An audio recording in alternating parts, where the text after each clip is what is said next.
Hello and welcome to a guide to English tenses. My name's Sarah and I'll be teaching this course.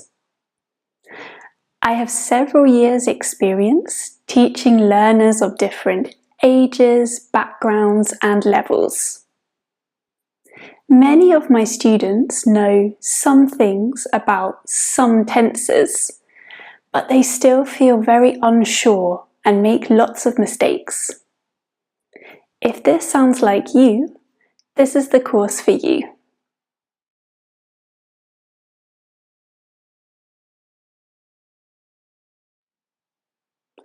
By the end of this course, you'll be able to recognize and identify different tenses by their form and signal words, decide which tense to use depending on the situation, and create correct sentences and ask and answer questions in all the tenses in English.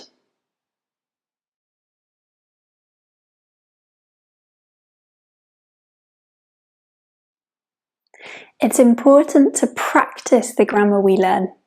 So throughout the course, there are lots of activities for you to practice what you learn straight away and interactively. At the end of each tense, there's a summary with the most important information and a challenge to check what you've learnt. There are also quizzes and a cheat sheet for each tense to help you remember everything we cover.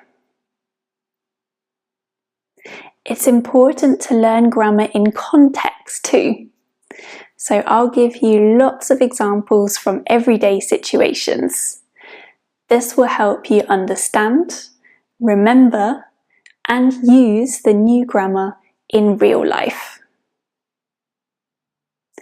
You can work through the tenses in this course in order, or you can start with the ones most difficult to you.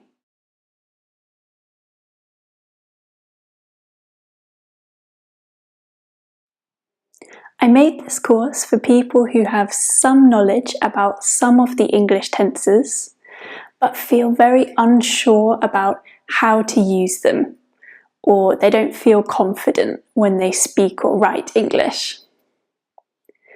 I've learnt languages myself, so I understand how important it is to feel confident when you speak your new language. Are you ready? Let's get started. In this video, we're going to look at the present simple. This is my daily routine. Every day, I get up at 6 a.m. I have a shower, have breakfast, and brush my teeth. Then I go to work.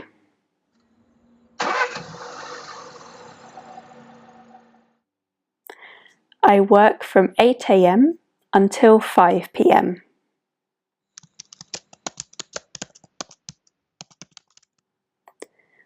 After that, I go home.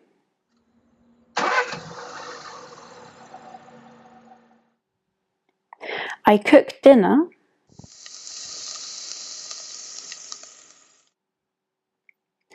and then I watch TV or read a book.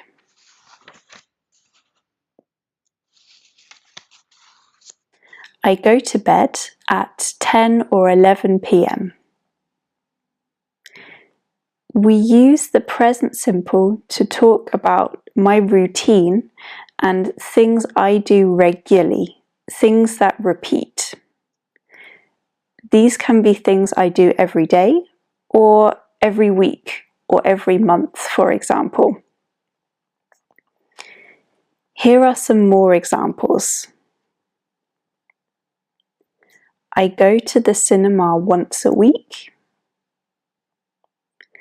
I visit my friend every month.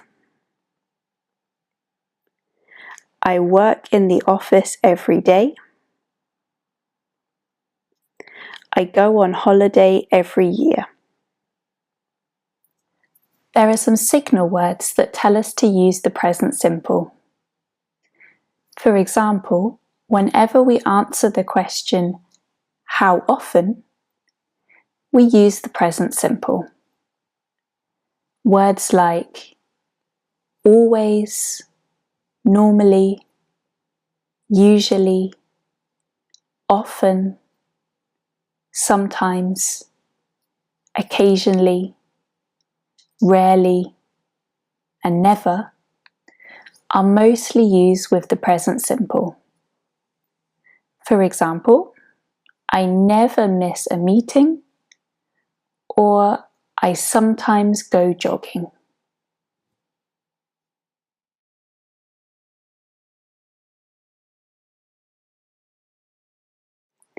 We also use the present simple to talk about facts and things that are always true.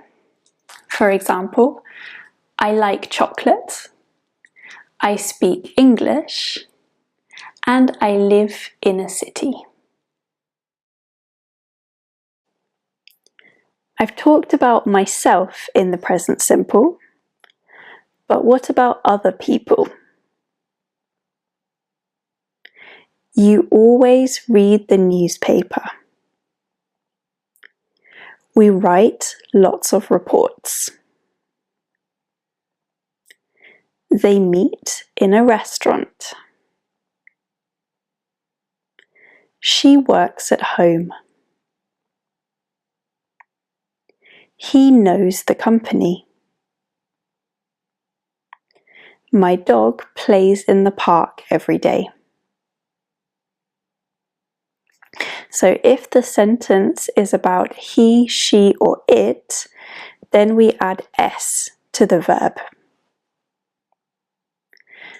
Let's take a look at my friend's daily routine to see how this works. Every day, my friend gets up at 7 a.m. She has a shower, has breakfast, and brushes her teeth. Then she goes to work. She works from 9 a.m. until 6 p.m.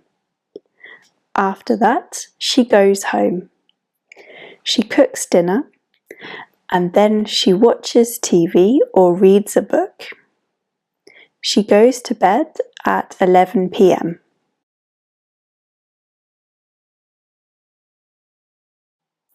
Now it's over to you.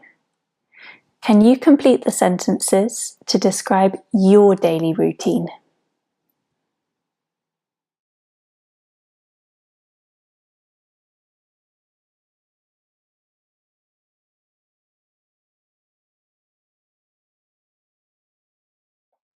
So what about negative sentences? Here are some examples. I don't play tennis. I don't watch TV. And I don't go to the gym on Wednesdays. So all of these sentences have don't in them, which is short for do not. So we use that as the helping verb in these sentences. And it's the same when we talk about you, we, or they. So I can say, you don't like sushi. We don't visit customers. They don't play football. With he, she, it, we have to add our s again. So instead of don't, we say doesn't. He doesn't study hard. She doesn't work in the office. My dog doesn't eat fruit. So note here we just have one s on the doesn't. We don't say he doesn't studies hard, just he doesn't study hard.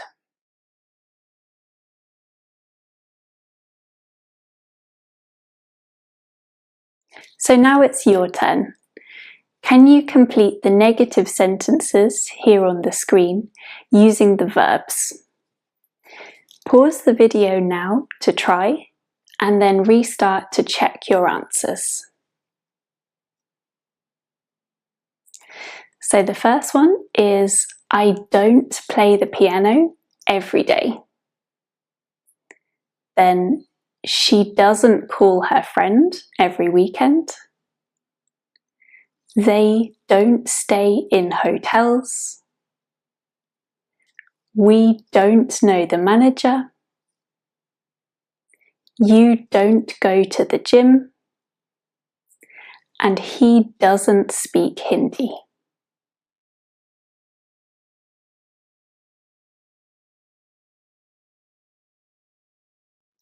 Here are some examples of questions in the present simple. Do you like pizza? Do we have juice? Do they live in Spain? Does he have a guitar?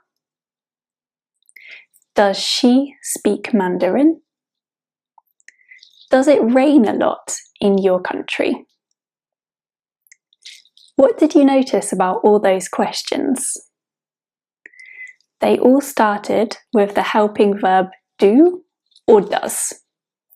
So if we're talking about I, you, we or they, then we use do. And if we talk about he, she or it, of course we need an S somewhere, so it's does. Does he, does she. Remember, just like in negative sentences, we only need one S. So we don't say, does she speaks, but just, does she speak Mandarin?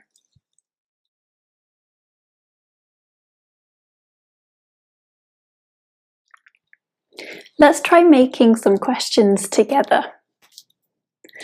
What question with the verb have could I make if the answer is, yes, I have a car? The question would be, do you have a car? Okay, what question with like can we make to get the answer, yes, they like rock music? The question is, do they like rock music? What question with speak can I ask to get the answer, yes, she speaks Portuguese? The question is, does she speak Portuguese? And the last one, what question with do can I ask to get the answer, he doesn't do his homework? The question is, does he do his homework? This one sounds a little strange because we have do twice. Firstly as the helping verb and then as the main verb at the end.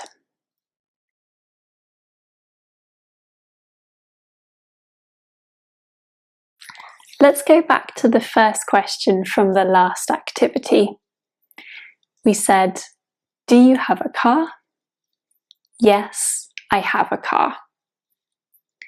This answer is quite long and it repeats the information from the question.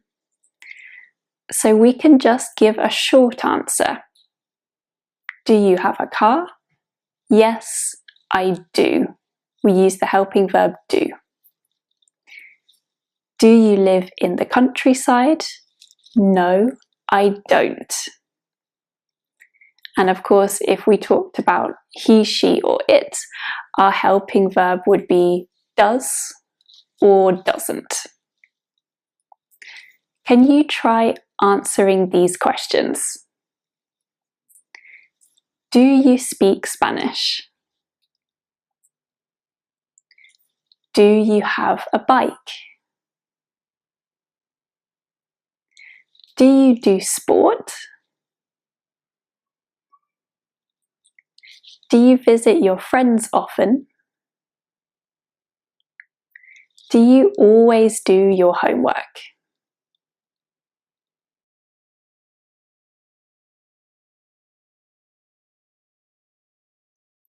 What about when we use W question words at the start of our question?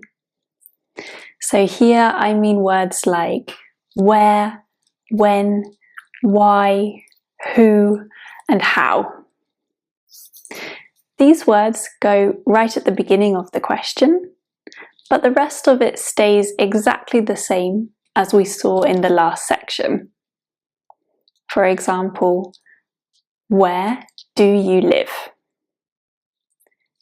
When do you start work? Why do you do sport?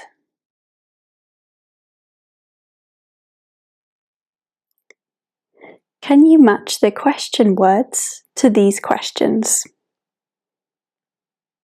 Pause the video now to try, and then continue for the answers.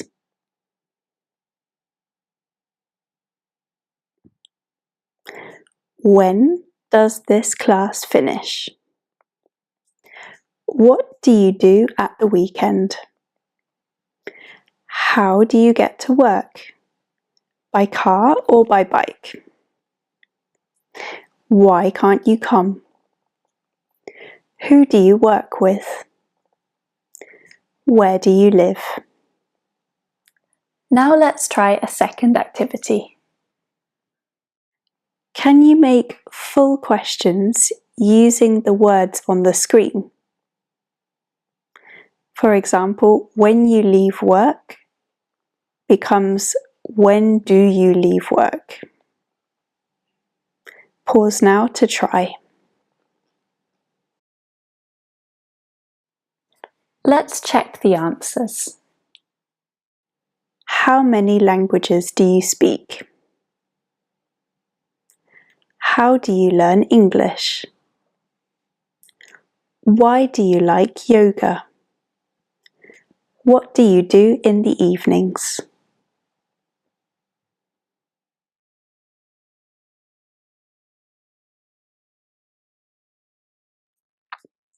There are some times when we don't need do or don't to make a negative sentence or a question.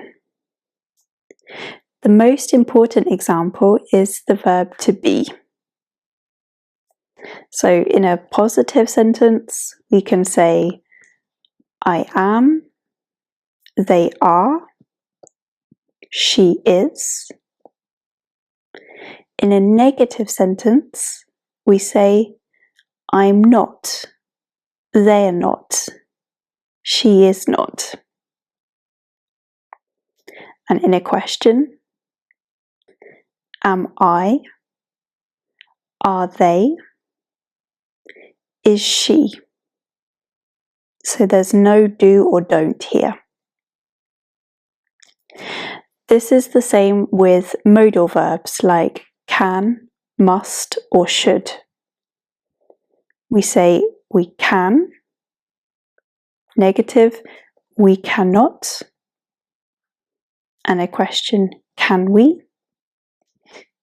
With the verb must, the negative is you must not, and the question, must you? And with should, the negative is he should not, and the question is should he? So with all of these question forms, we are just putting the verb at the beginning, but we're not adding anything new.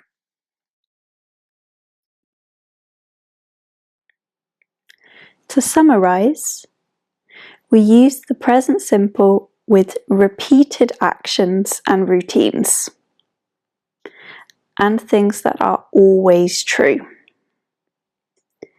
There are some signal words that show that we need to use the present simple, such as every day, on Tuesday, at the weekends, always, sometimes, never, and so on. We learnt that we add an S to the verb when we talk about he, she, it. For example, she speaks English. When we make negative sentences, we use the helping verb don't or doesn't. So, I don't speak French. You don't speak French. We don't. They don't. But he or she doesn't speak French. Remember, we only need one S in the sentence here. The main verb doesn't need an S. It's the same with questions too. We need the helping verb, do or does, to make a question. For example, do you speak English? Do we speak English? Do they speak English? But does he or she speak English? There are some exceptions. We don't use the helping verb do or does if the main verb is to be, or if we have a modal verb like can, must, or should in the sentence. Then we just add not in negative sentences, and to make a question, we change the word order.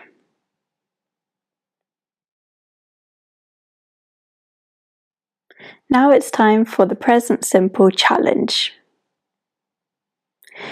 Can you use the information to make sentences? Each time we can see if the sentence should be positive, negative, or a question. So, for example, the first one is positive. I can make the sentence, I like chocolate. Pause the video now to try and make the other sentences. Then check your answers.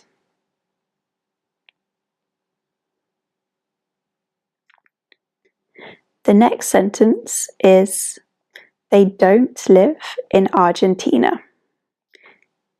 Do you speak Mandarin? He plays golf. Does she have a key?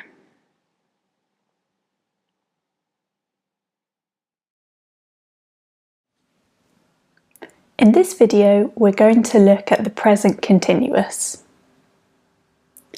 I just got this message from a colleague. He said, "Hi Sarah, I hope you're well. Can we move our meeting from this week to next week? I'm really busy at the moment. I'm working in the office and my colleagues are meeting clients or calling suppliers. We're working on a big project and I'm writing a report for my boss. My boss is visiting our partners in Glasgow this week because our company is selling more and more products. I don't have much time in the evenings either, as I'm learning Japanese and I'm training for a marathon. Let me know if you have time next week. Best regards, James." We use this tense to talk about things that are happening right now. So in James's email, he said, "I'm working in the office and my colleagues are meeting clients or calling suppliers. We're working on a big project and I'm writing a report for my boss. My boss is visiting our partners in Glasgow this week." All of these things are happening now while I'm talking, just like I'm talking to my students right now.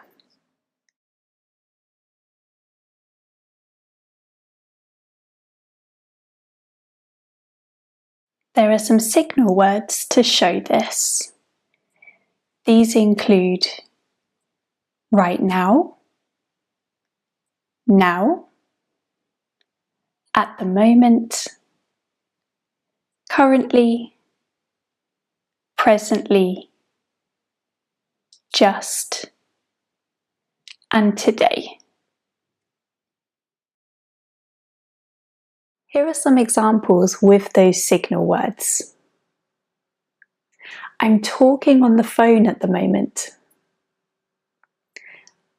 I'm just giving a presentation. I'm sitting on the train now.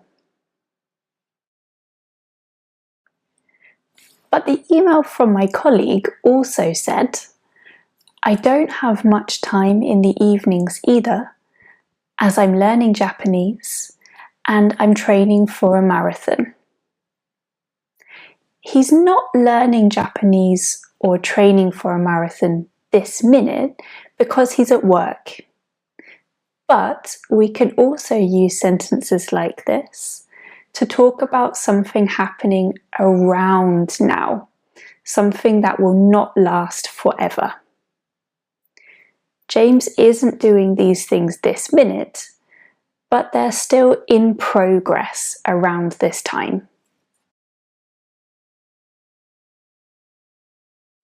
I could also say, I'm working on a big project at the moment.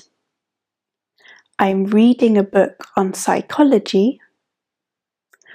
Or I'm taking the bus to work while my car is being repaired.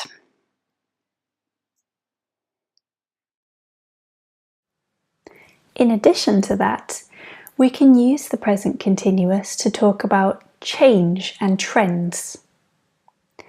We also saw this in James's email. He said, our company is selling more and more products. So some more examples of this would be more people are streaming films, prices are increasing, and smartwatches are becoming more popular. These are things that are changing at the moment. So how do we form the present continuous? Let's take the sentence, I'm working in the office. There are two verbs in this sentence. We have this from am, which is the verb to be, and working, so work and the ing form. In all sentences in the present continuous, we need the verb to be, so I am, you are, he, she, it is, and the ing form of the main verb. We always need those two things. So we could say, my colleagues are meeting clients. We're working on a big project. My boss is visiting our partners. You're eating lunch.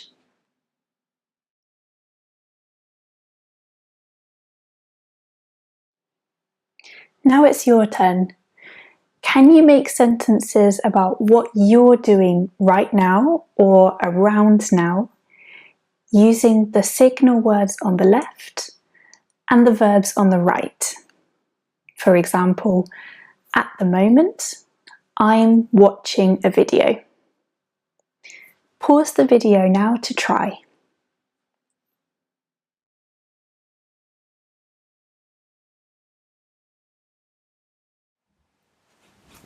What about negative sentences? Here are some examples. I am not learning Spanish. My friend is not driving. We are not meeting customers. So here we still need the verb be and the ing form, and we just add not. We can also use short forms in these sentences. So we can say, I'm not learning Spanish. We can say, my friend isn't driving, or my friend's not driving. We have two options here. We can say, we aren't meeting customers, or we're not meeting customers. Again, we have two ways to shorten this sentence.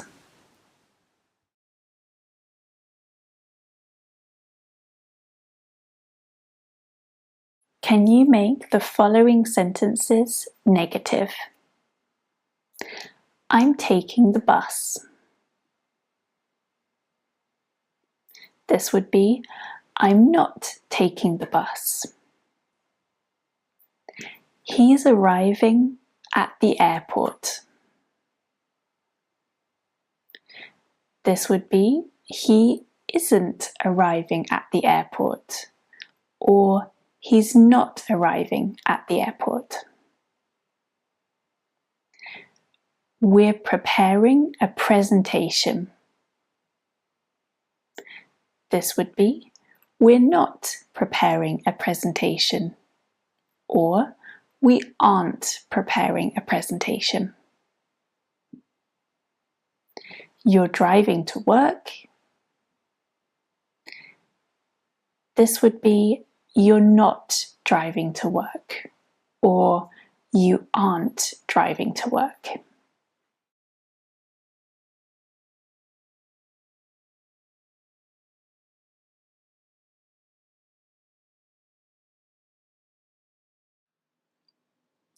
To make a question, we just move our helping verb be to the beginning of the question.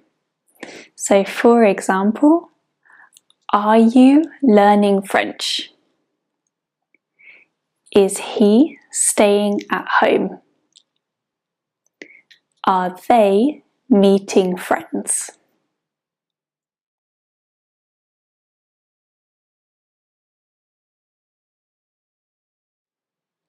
Let's try making some questions together. So I'm going to give you the answer and the verb, and I'd like you to try and make the question. So what question can we make with the verb speak? And the answer is, yes, he's speaking on the phone. So the answer, or the question, is he speaking on the phone? What's the question with eat when the answer is, yes, I'm eating my lunch? The question would be, are you eating your lunch? What's the question with prepare when the answer is, no, they're not preparing the presentation? The question would be, are they preparing the presentation? And lastly, what's the question with write when the answer is, no, they are not writing emails? The question is, are they writing emails?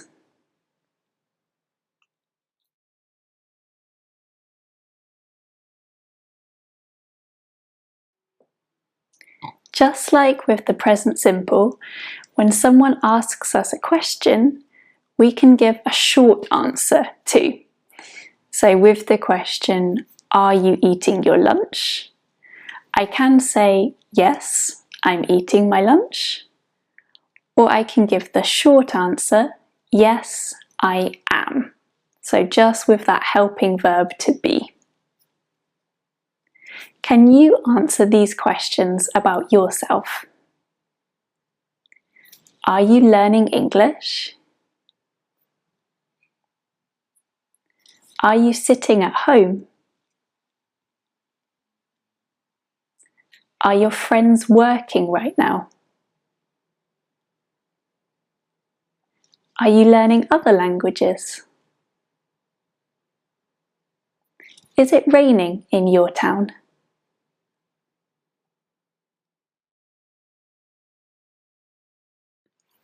Did you notice this sentence in James's email? He said, "I'm really busy at the moment." He used at the moment, but also the present simple. Why is that? Well, there are some verbs that we don't normally use with the present continuous. Some of the most important ones are be, know, understand, believe, and remember. So these are to do with mental processes. Like, hate, love, agree, and disagree. These are to do with opinions.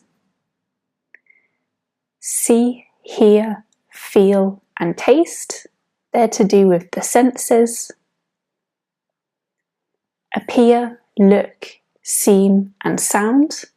They're all to do with appearance. And include, involve, and own. This is kind of to do with owning or being part of something.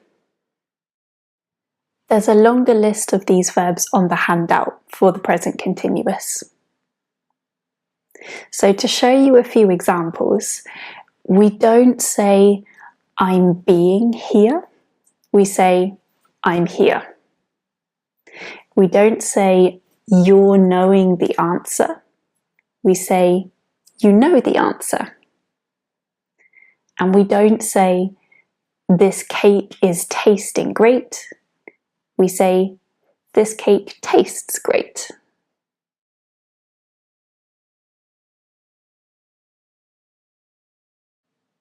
Let's summarize what we know about the present continuous. We use the present continuous to talk about things happening now. For example, I'm watching a video. We can also talk about things around now, such as I'm learning English, or about changes and trends, like my English is getting better. There are some signal words for the present continuous. Now, right now, at the moment, currently, just, presently, today, and so on. There are two things we always need in the present continuous. We need the verb to be, so am, is, or are, and we need the ing form of the main verb. So something like I'm working or he is working. To make negative sentences, we add not. So I'm not working or he's not working. To make a question, we just put the verb at the beginning, the verb to be at the beginning. So are you working? Is he working? We don't need an extra helping verb because we already have the verb be in there. There are also some verbs that we don't use in the present continuous. So some examples are be, know, understand, agree, or like. And lastly, we can also use the present continuous to talk about the future, but we'll come to this more in the future tenses part of the course.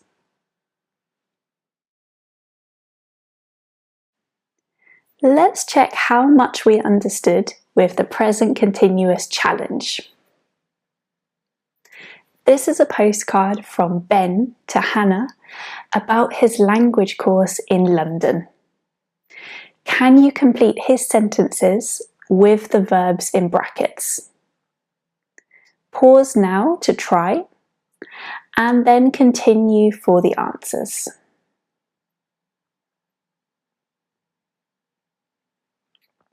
Okay, let's go through the answers together. So we have, Dear Hannah, I hope you're enjoying your summer. Right now, I'm studying at a language school in London. The people in my class are from all over the world, and we're learning lots of interesting tips. We're finding out a lot about the history of the city too. I'm not living with a family, but I'm staying in a house with 4 other students. They all understand English very well, and we like cooking together or going to a restaurant in the evenings. Are you having a good holiday? See you soon, Ben. So most of these were, of course, present continuous, but we had 3 of these special exception verbs that we don't normally put in the continuous form. So those were be, understand, and like.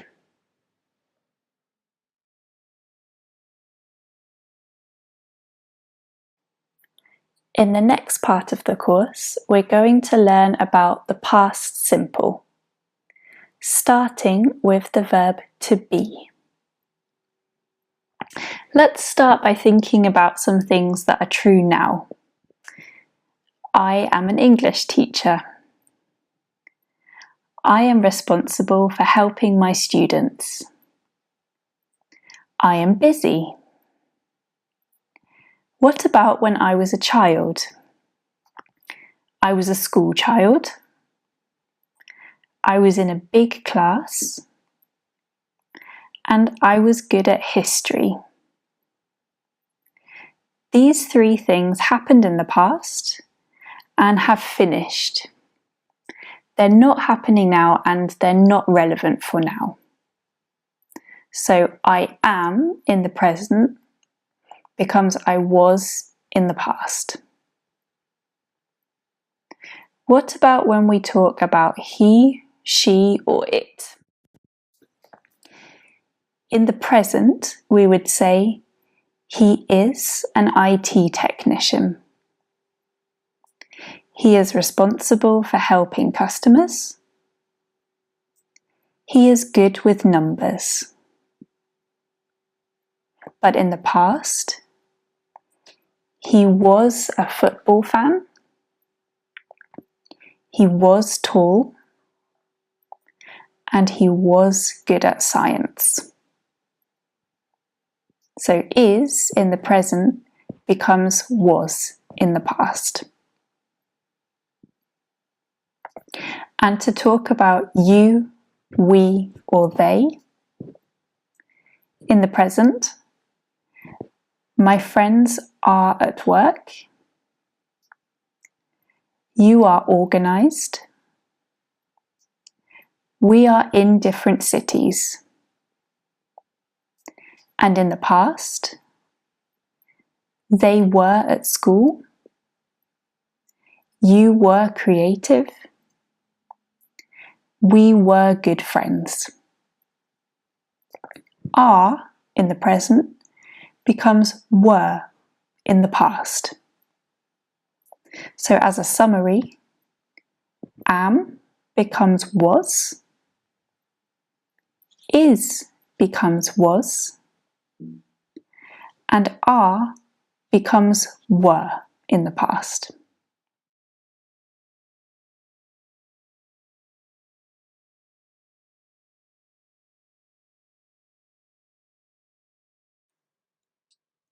To make negative sentences, we just add not to the sentence. So for example, I was not good at physics, or the short form, I wasn't good at physics. He was not a tennis fan, or he wasn't a tennis fan. You were not interested in music, or you weren't interested in music. And they were not at work, or they weren't at work.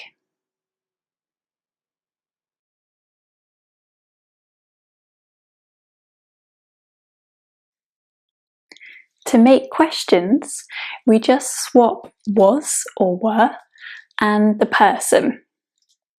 So if we take he was a football fan, we can turn it into was he a football fan? They were at school becomes were they at school? And you were creative becomes were you creative?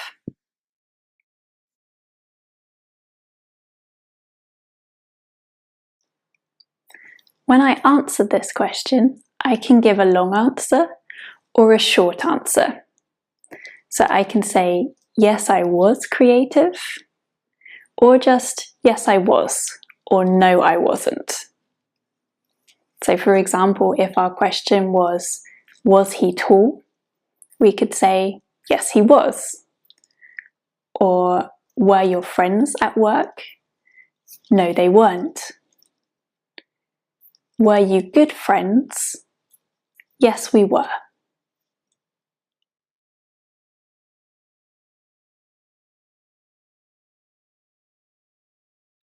Now it's over to you. Can you make 3 sentences about what you were or weren't as a child? Pause now to try, then continue for the rest of the video.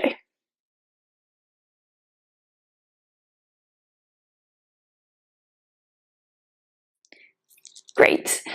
Let's try working on some questions now. I'm going to give the answer. Can you give the question? Yes, I was in the city. So the question should be, were you in the city? The next answer is, yes, she was late.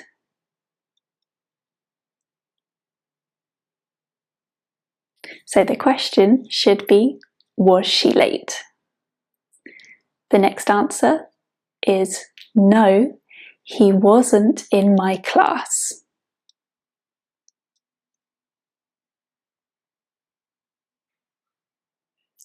The question should be, was he in your class? And the last one, no, they weren't on holiday.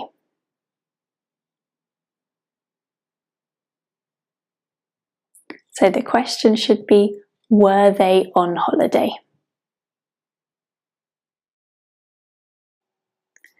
I'd like to tell you about my last holiday. Listen to the verbs I use. Last year, I travelled to Italy.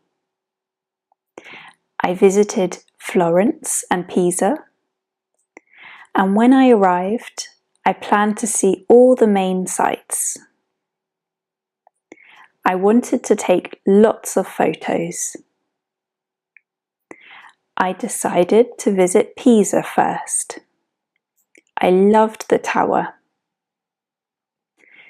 Then I travelled to Florence. There I stayed in a nice hotel. I walked around the city, tasted Italian food, and tried gelato. I really liked the architecture. The weather was great, so I relaxed in the sun. The first thing to note is when I talk about my last holiday, everything is finished in the past and it is not important for now. What do you notice about these verbs? They all end in ed. So for lots of verbs, we just add ed in the past simple. Sometimes there are some other rules to think about. For example, the verb plan. Here we have a vowel. A vowel is a letter like A, E, I, O, U. And then we have a consonant. So a consonant is not a vowel. So we have a vowel and a consonant at the end. And when this happens, we add an extra consonant. So here, an extra N when we add the ED. So plan, planned. In British English, we also add an extra L with travel. Travel, travelled. If the verb ends in an E, like, then we just add a D. We don't add an extra E here. And the same with decide, decided. There's just a D, there's no extra E. With try, our verb ends in a Y. So we turn this into an I-E-D. Try, tried. But with a lot of verbs, we just add ed to the end. And the great thing about this form is it doesn't matter who the person is in the sentence. The verb is always the same. So, I travelled, you travelled, he or she travelled. It's always the same form.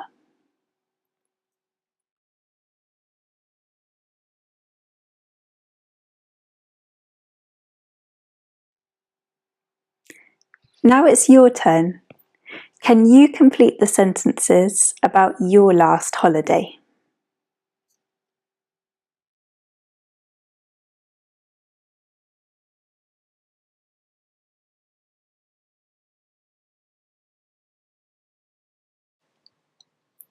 Here are a few tips on pronouncing the ed at the end of these verbs. The ed can have 3 different sounds. Listen and see if you can hear the difference. Visited, liked, travelled. Once more. Visited, liked, travelled.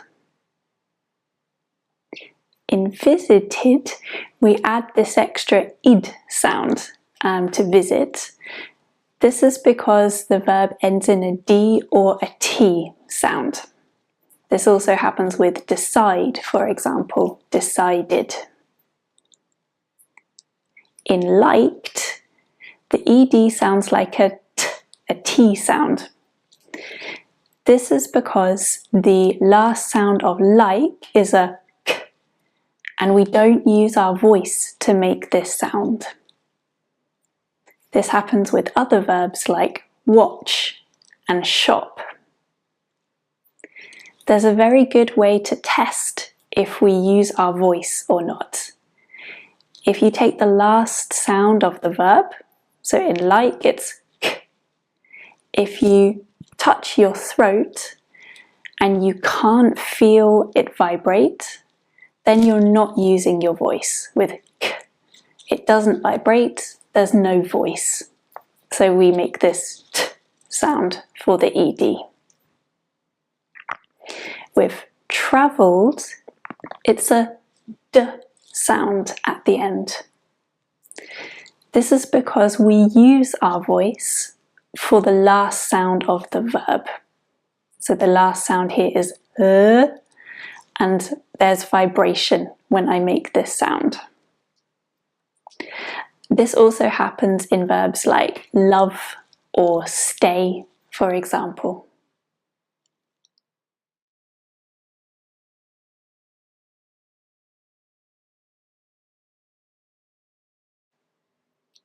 Take a look at these verbs on the screen. Can you decide what ed sound they should have? Take a moment to think about it, pause the video, and restart when you're ready to check.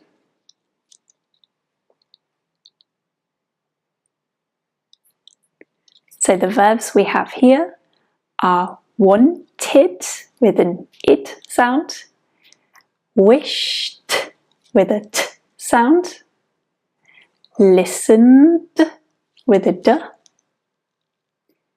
needed with an it sound, tried with a d sound, and packed with a t sound.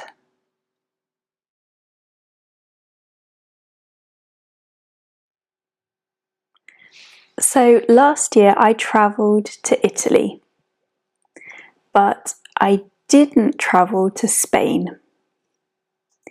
I didn't visit Barcelona, didn't stay in a hotel there, and didn't try Spanish food. So when I make negative sentences, I use didn't, short for did not, and the base form of the verb. Didn't travel, didn't visit, didn't stay, didn't try.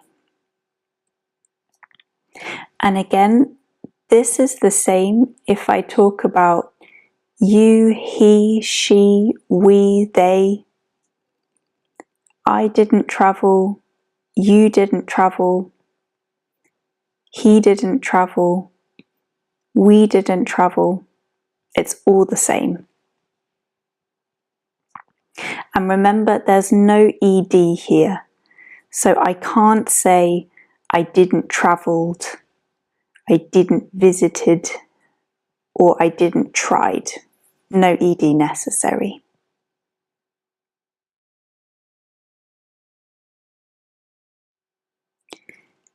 What about you? What didn't you do on holiday last year?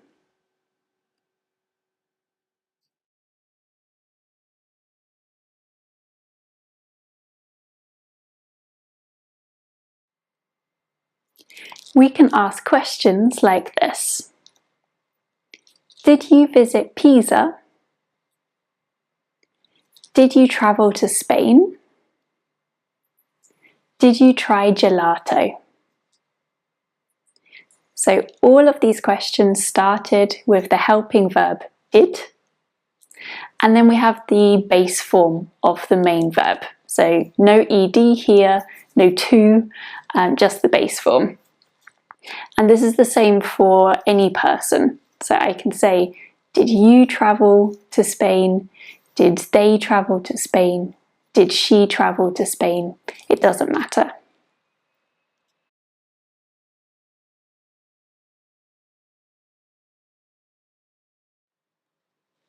Now it's over to you.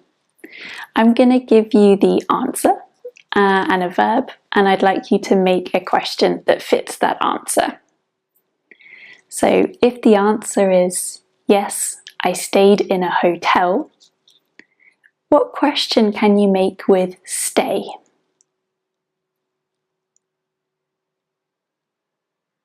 The question would be, did you stay in a hotel? If my answer is, I liked the city, what question could you make with like? The question would be, did you like the city? If my answer was, no, I didn't try tapas, what question can you make with try?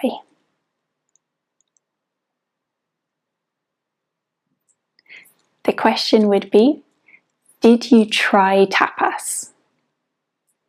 And lastly, if I say, no, I didn't travel to Barcelona, what's the question with travel?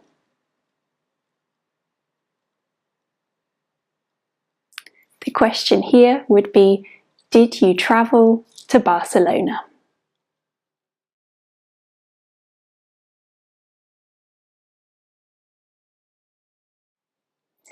Okay, let's take the first question. Did you stay in a hotel? I can say, yes, I stayed in a hotel. but this is quite a long answer again. So I can give a short answer using the helping verb. Yes, I did. Or, did you stay in a hostel? No, I didn't. Let's try this together. I'm going to ask some questions about your last holiday. Can you answer with yes, I did, or no, I didn't? Did you travel to Europe? Did you travel in summer? Did you travel in winter? Did you try new food? Did you stay in a hotel? And did you like the place or the city?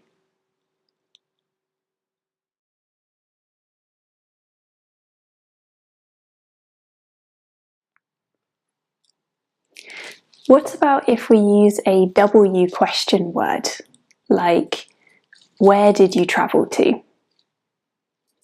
Here we start with our question word, then we have the helping verb, did, the person, in this case you, and the base form of the main verb, so travel in this case. So this is exactly the same as the other questions we looked at. We just put our W question word at the beginning.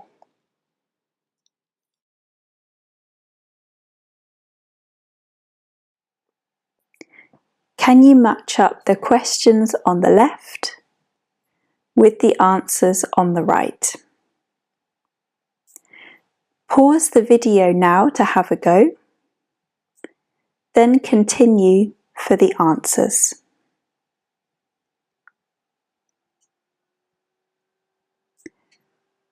When did you travel to Italy? I travelled there in the summer. Who did you travel with? I travelled with my partner. How did you travel there? I travelled by plane and train. Why did you travel there?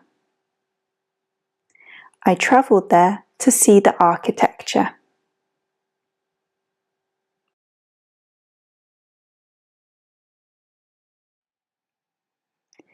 We've learnt that we can add ed to verbs when we talk about the past. We can do this for regular verbs, but irregular verbs are a little different. I'm going to tell you about my first holiday in a different country. Can you hear the verbs I use? I went to Mallorca. We drove to the airport and then we flew to Mallorca. I ate Spanish food and I saw lots of beaches. I read a book and wrote postcards. I also took lots of photos and bought souvenirs. I made some new friends at the hotel too. I had a great time. I said the verbs went, drove, flew, ate, saw, read, wrote, took, bought, made, and had. These are irregular verbs, so we don't add ed, but we change the verb in another way.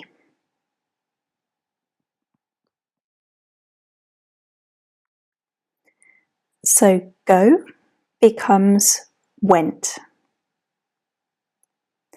Drive becomes drove. Fly becomes flew. Eat becomes ate. See becomes saw. Read becomes read. They look the same, but they sound different. Write becomes wrote. Take becomes took. Buy becomes bought. Make becomes made. And have becomes had. And again, these are the same for all subjects. So I went, you went, he went, we went, they went. It's all the same. You only need to learn that one form. Now, there are lots of irregular verbs, and I've made a handout with the most important ones for you to download. Don't worry, you don't need to learn them all today. Choose 5 that are most important for you and practice making sentences with these. For example, I went to France last year, or I saw the Eiffel Tower. Repeat these 5 verbs every day for around a week until you know them very well, and then you can try some new verbs. So you build it up very slowly. Now it's your turn. Can you talk about your first holiday in a different country using these sentences?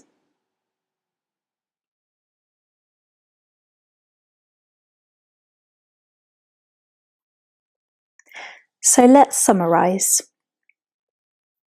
We use the past simple to talk about things that are finished in the past and are not relevant to now. Signal words for the past simple include yesterday, last week, last year, in 2015, 10 years ago, in November, on Tuesday, and so on. With the verb to be, we say either was or were. So I was busy yesterday, or she was busy yesterday. But you were busy, they were busy, we were busy. To make a negative sentence, we add not, or use the short forms wasn't or weren't. So I wasn't busy last week. She wasn't busy. You weren't busy. They weren't busy. To make a question, we put was or were at the beginning. Were you busy at the weekend? Was he busy at the weekend? With regular verbs, we add ed to talk about the past. I travelled to Italy. He travelled to Japan. They travelled to Brazil.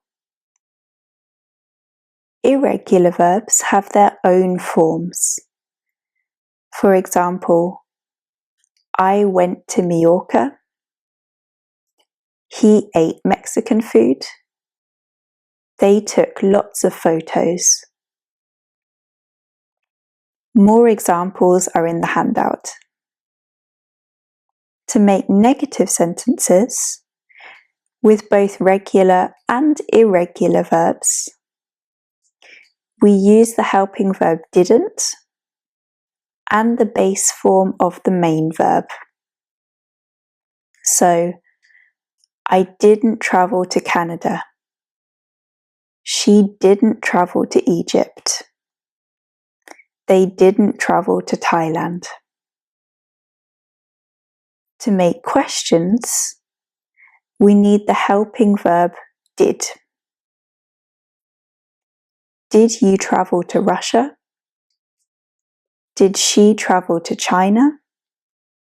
Did they travel to India?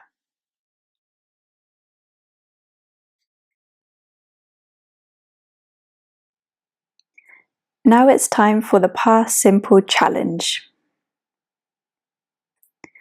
These 5 sentences all have mistakes in them.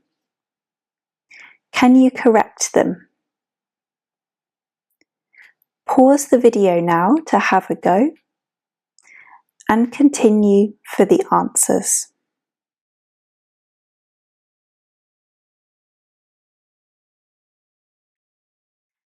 The first sentence should be, I wasn't at work. The negative form of was is wasn't.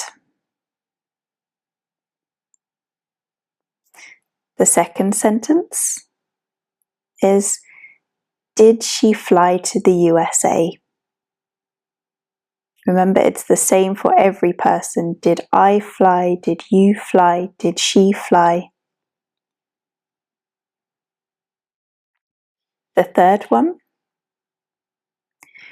we didn't travel to South Africa. We can't say we didn't traveled. We just have the base form of travel.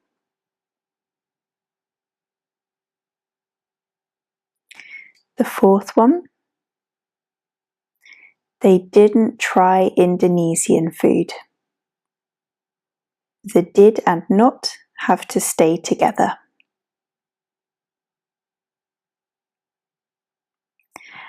And lastly, did you go to Ireland? Again, we can't say did you went, we just have the base form, which is go. Did you go to Ireland?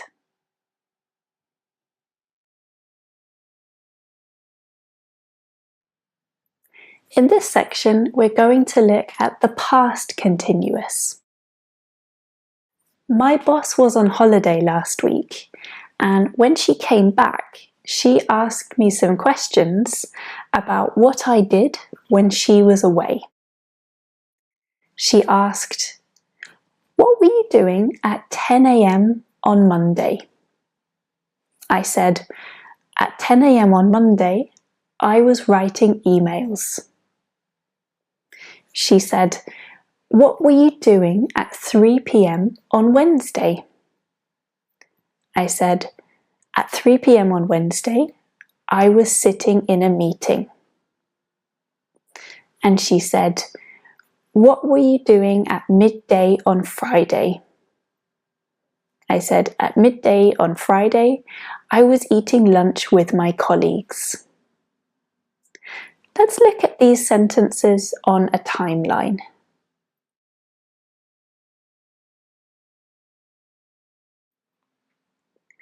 So 10 a.m. on Monday is a specific point in the past. And at that point, my writing emails was ongoing. It was in progress. It started before 10 a.m. and finished sometime after 10 a.m. It's not important exactly when I started or stopped writing emails, but we know it was still happening at 10 o'clock at that point in time. It's also a temporary action, so it doesn't continue for a really long time. It's the same with the next 2 sentences. 3 p.m. on Wednesday is a point in the past, and my sitting in a meeting was ongoing, was in progress at that point. With my third example, midday on Friday is a point in time, and I was in the process of eating my lunch at that point. I started before and I finished sometime after. All of these sentences use the verbs was, so I was or you were, depending on the person, and the ing form of the main verb. And just like with the present continuous, there are some verbs that can't be used in the continuous form.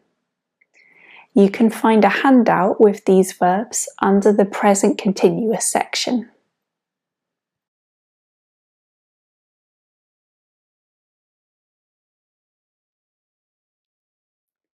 My boss also asked about what my colleagues were doing while she was away. She asked, "What was Anna doing on Tuesday at 4 p.m?" I said, "She was talking to a customer."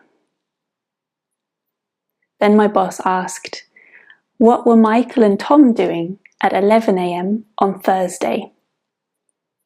I said, "They were preparing a presentation."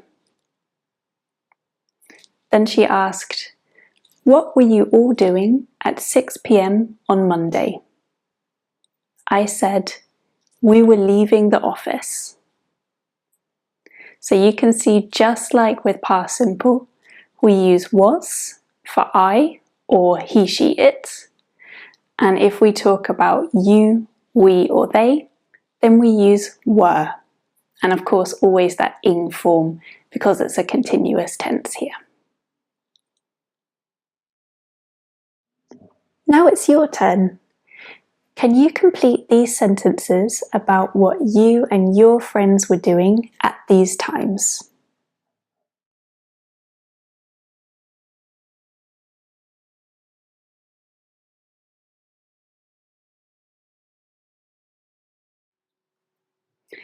Next, my boss wanted some more information. So she asked, "Were you talking to Emma at 9 a.m. on Wednesday?" I said, "No, I wasn't talking to Emma." She said, "Were you sitting in a meeting at 11 a.m. on Monday?" I said, "No, we weren't sitting in a meeting." And she said, "Were your colleagues having a coffee break at 11 a.m. on Friday?" I said, "No, they weren't having a coffee break." So we can see in these negative sentences, we're just adding a not after the verb to be. So either was or were. We don't add an extra helping verb, just not in there. And another note, of course, we can make short answers when we're asked questions too. So we can either answer, "Yes, I was," or "No, I wasn't."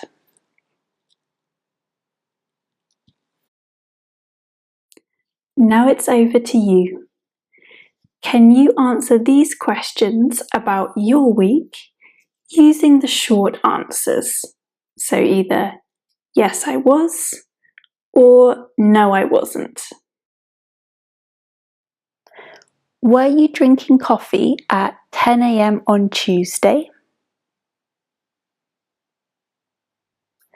Were you visiting a friend at 3 p.m. on Sunday?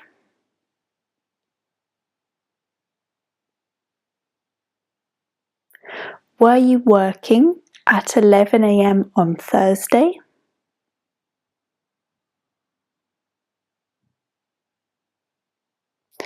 Was your best friend watching TV at 10 p.m. on Monday?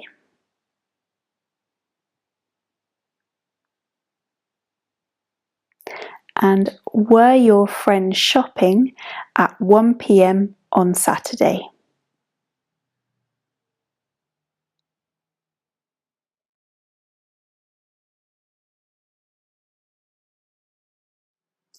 Did you notice how my boss asked questions? She put were before you to make the question. So we can start with either was or were, depending on the person. Then we have the person or the subject, and then the ing form of the main verb.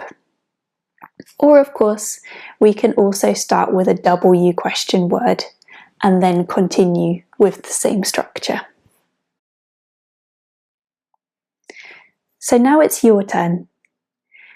Can you make the following sentences into questions?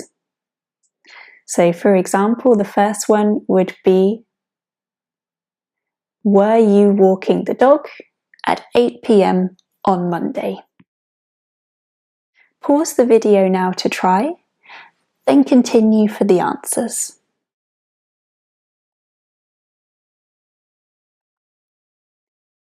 So the next question would be, were you speaking on the phone at 4 p.m. on Wednesday? Were you cooking dinner at 7 p.m. on Thursday? What were you doing at 8 a.m. on Tuesday? What was she doing at midday on Saturday?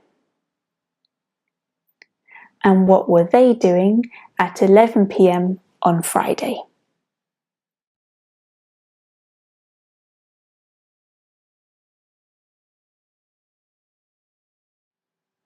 My boss later told me about her trip. Some of the things she said were, when I was travelling to Toronto, it started to rain. When I was giving a presentation, someone's phone rang.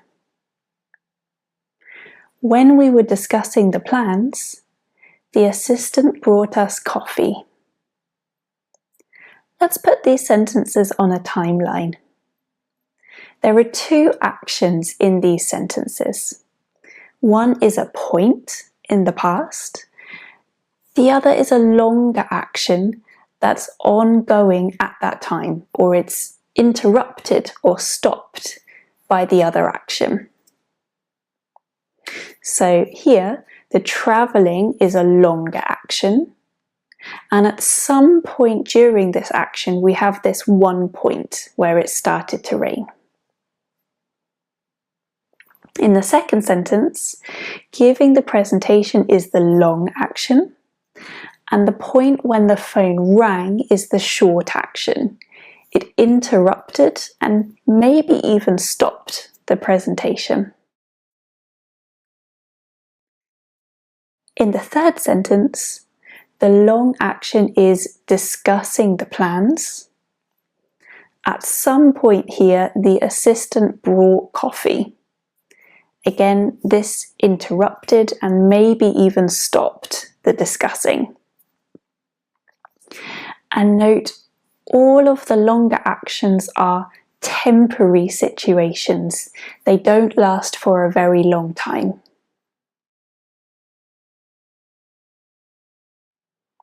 We may also hear a sentence like this.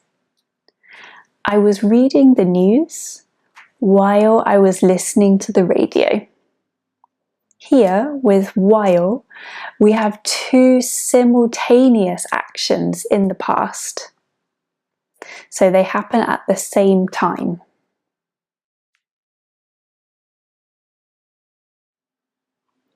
Now it's your turn. Decide which of these sentences are grammatically correct and which are incorrect. Then correct the sentences with mistakes. Pause the video now to try.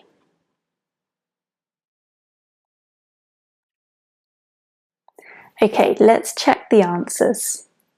So the first sentence is incorrect.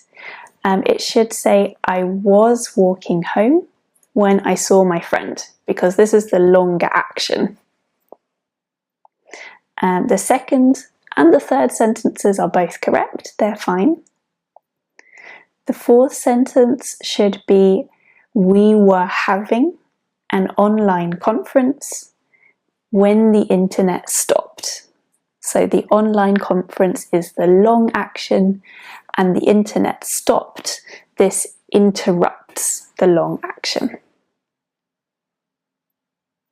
And the next sentence is also incorrect. So it should be, he was eating lunch when he heard the news. So again, eating lunch is the long action and heard the news is the short one. And the last sentence is correct.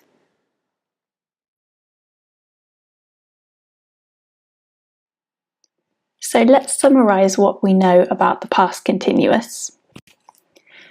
We use the past continuous when we have an action in progress in the past. That could be one action in progress at a certain point. It could be one short action interrupting a longer action. Or it could be two simultaneous actions, two happening at the same time. We form the past continuous using either was or were, the past forms of the verb to be, and the ing form of the main verb. So, I was writing emails, or you were writing emails. To make negative sentences, we just add not. So, I wasn't writing emails, or you weren't writing emails. And to form a question, we just switch our subject and the was or were. So, were you writing emails? Now it's time for the past continuous challenge. Can you use the information on the screen to make sentences in the past continuous? For example, the first one would be, at 5 p.m. on Tuesday, I was walking to the shop. Pause now to try the rest, then continue for the answers.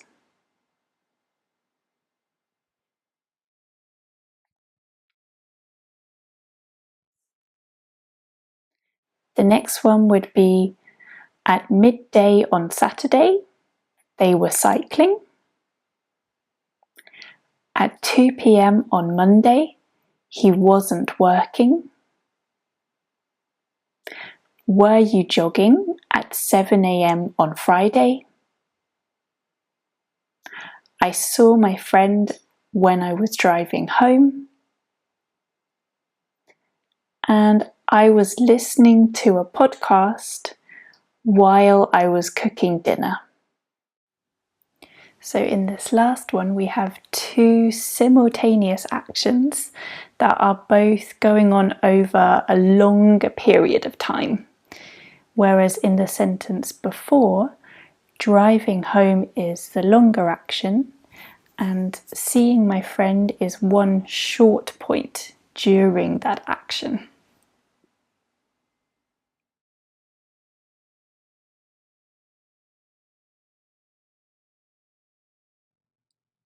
In this video, we're going to look at one of the uses of the present perfect, and that's to talk about experiences. Recently, my friend Steve had a job interview, and he talked about some of his experiences in his career. These are some of the things he said. I have completed a lot of projects. I have attended a number of conferences, and I have visited China on business. He also said, I haven't completed a master's. I haven't attended trade fairs, and I haven't visited India on business. He could also have said, I have never completed a master's. I have never attended trade fairs. Or I have never visited India on business. This would have the same meaning.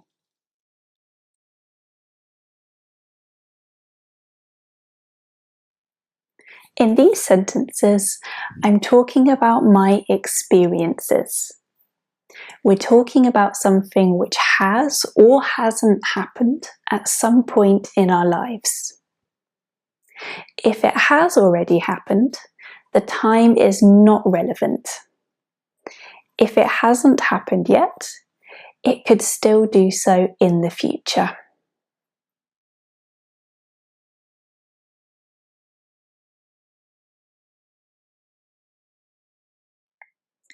In these sentences, I use the helping verb have and the past participle. It's sometimes known as the third form of the verb.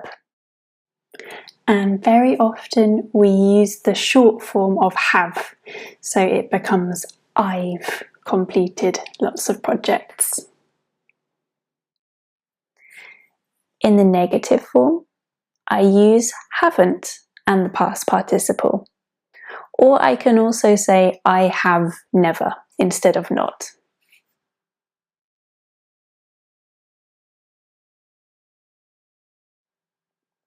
So now it's your turn. Can you complete these sentences about you?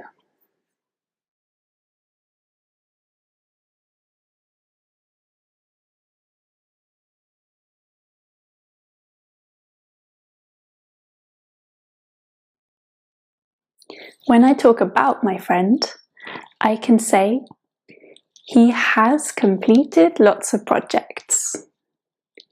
He has attended a number of conferences. And he has visited China on business. Or negative sentences, he hasn't completed a master's. He hasn't attended trade fairs. And he hasn't visited India on business. Or again, we can use that never structure. So he has never completed a master's, for example. So here, the only thing that changes is we're using has instead of have. So he, she, it has, and the rest of the time it's always have. And then we're adding a not to make the negative sentence.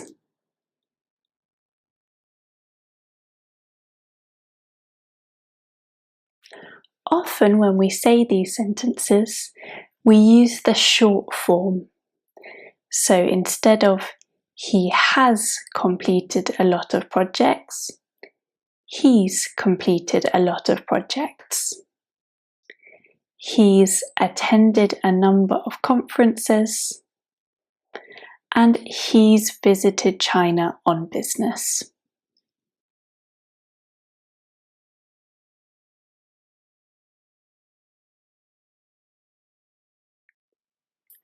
Now it's over to you. Can you complete these sentences about your best friend?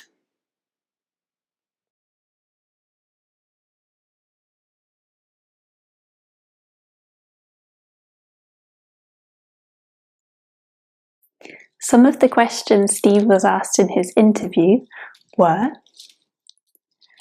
have you completed a language course? Have you attended a trade fair? And have you visited Japan on business? So you can see we start all of these questions with the helping verb, have. Then we have the person, you, and the past participle of the main verb. So attended, completed, visited. It's also possible to add ever to these questions because we're talking about experiences. For example, have you ever visited Japan on business? And of course, when we answer these questions, it's possible to give a short answer too. So I could say, yes, I have, or no, I haven't. So always with the helping verb.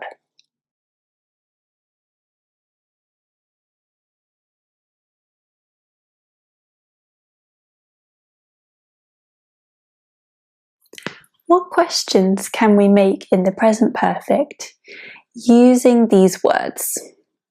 So for example, in the first one, we could say, have you ever visited Brazil? Pause the video to try the rest, and then continue for the answers.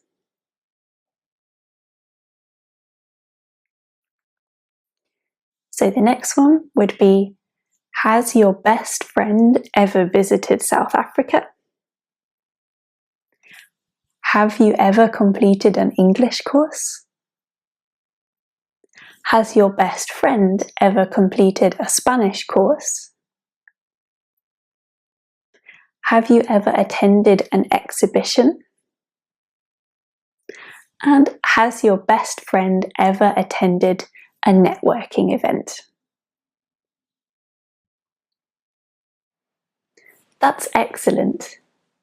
Can you answer these questions using short answers? For example, yes I have, or no I haven't.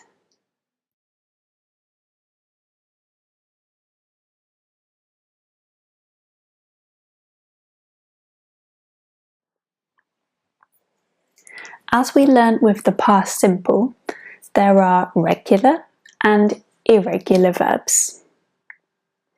The past participle of regular verbs is formed with an ed, exactly the same as the past simple. So walked, visited, wanted, tried, and so on. But the irregular verbs have different forms. And again, we just have to learn these forms. There is a long list on the handout, but some of the most important ones are be, this becomes been, have is had, go is gone, eat, eaten, drink, drunk, see, seen, read, read, write, written, take, taken, buy, bought, and make, made. Check out the handout for a longer list of these verbs.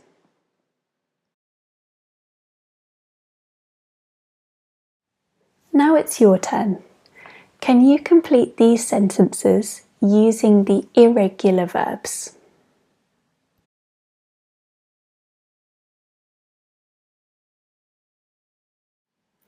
The first one is, I've been to Indonesia on business. We've read the latest article. So here the spelling is the same, but it sounds different. I've never written a report. You haven't made plans for a conference before. Have you ever seen this speaker? Has she ever had a large project?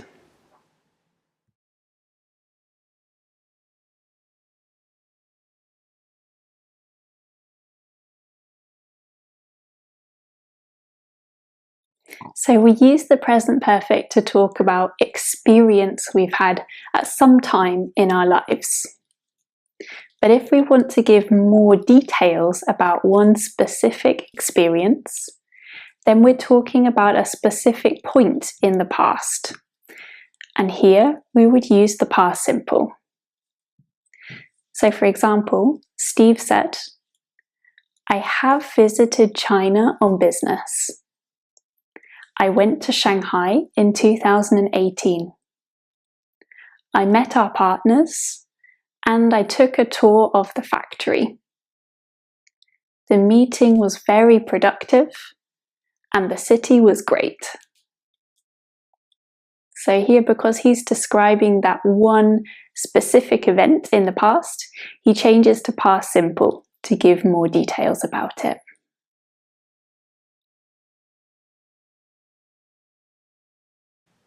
Now it's over to you. Can you complete the sentences to describe somewhere you've visited?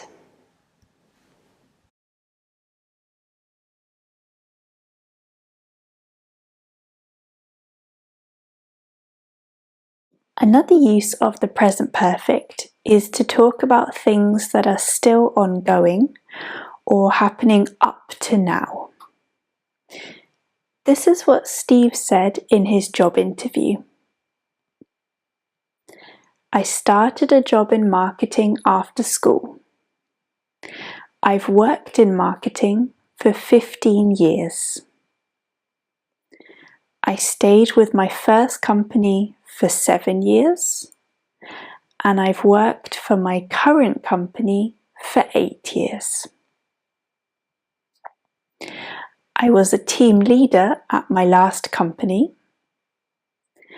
I've been the marketing manager at my current company for 2 years. Let's go through and mark these sentences on a timeline. So we can see all the things that are finished and no longer happening are the past simple, but things that are still happening now or ongoing up until now are the present perfect. There are two very important words to describe how long something happens for here. The first is for. We can use this to describe events in the past, present, or future. For describes the number of days, months, or years something happens for. For example, I've lived in this city for 2 years, or he's worked as a lawyer for 10 years. We can also use since in the present perfect to describe the starting point of these actions. For example, since 2016, since February, since last Tuesday.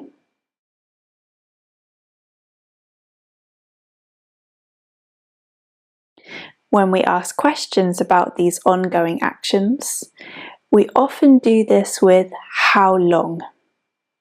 For example, how long have you worked at your company?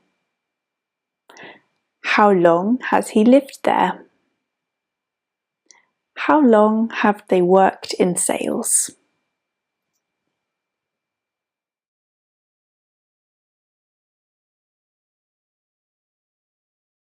Can you answer these questions about yourself? One time using for and one time using since. So for example, how long have you worked at your company or been at your school? I've worked at my company for 4 years. Or I've worked at my company since 2016. How long have you lived in your town or city?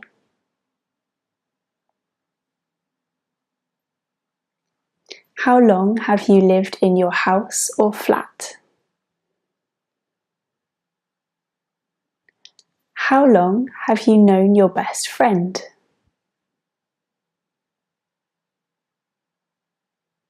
And what about your best friend? How long has your best friend worked at their company or been at their school? How long has your best friend lived in their town or city?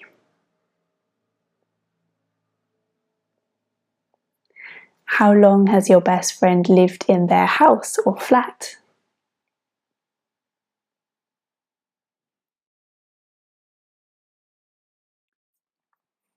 We can also make negative sentences.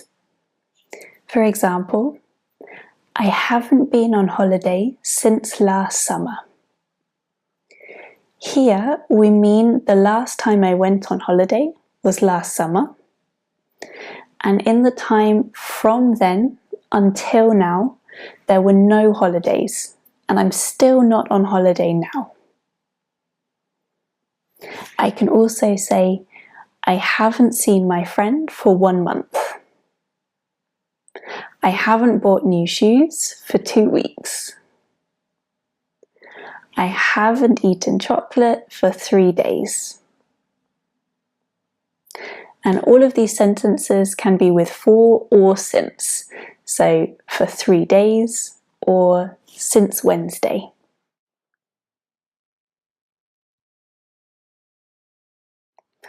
What about you?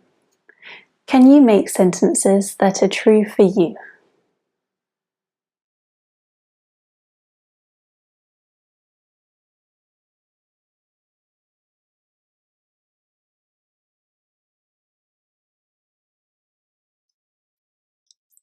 During the job interview, Steve talked about a project he's working on at the moment.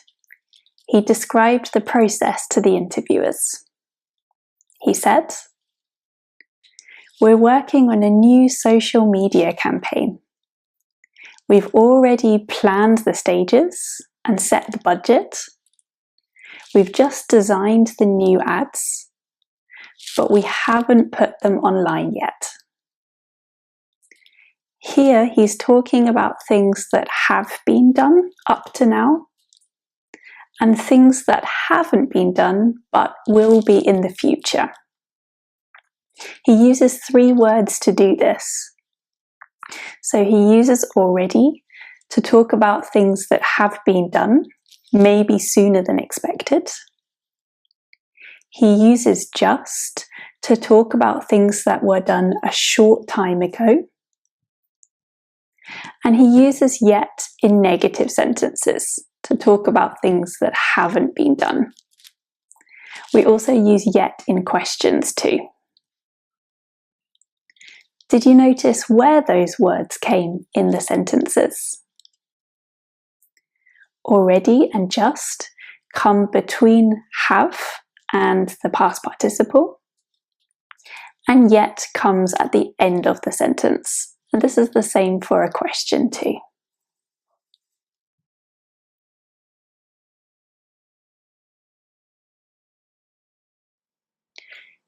Can you complete these sentences using already, yet, or just?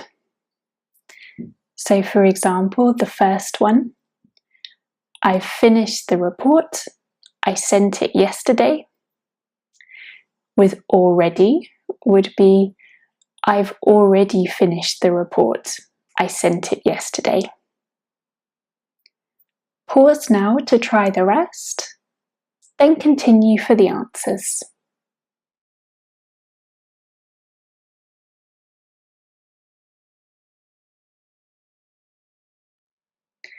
The next one would be, have you called our client yet? He's just delivered the parcel. I saw him 5 minutes ago. She hasn't signed the document yet.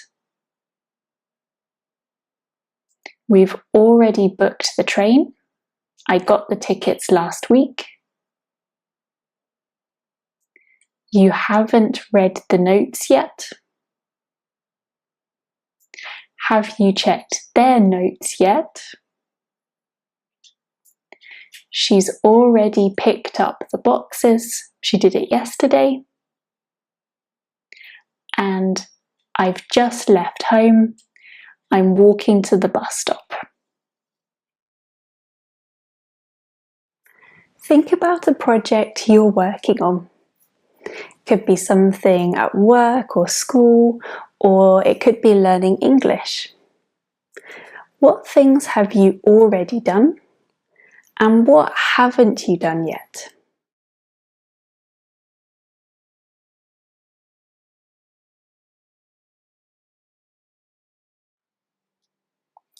In his interview, Steve shows his interviewers some of the designs he's created in the past. He says, I have created these posters. and I've designed these business cards. So both of these actions are in the past. Why is he using present perfect here? Well, it's because these actions are relevant for now.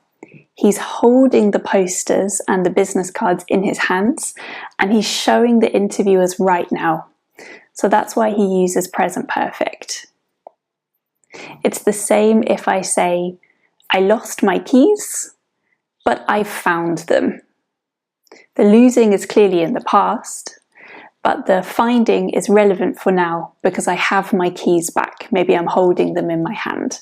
So I would use the present perfect there.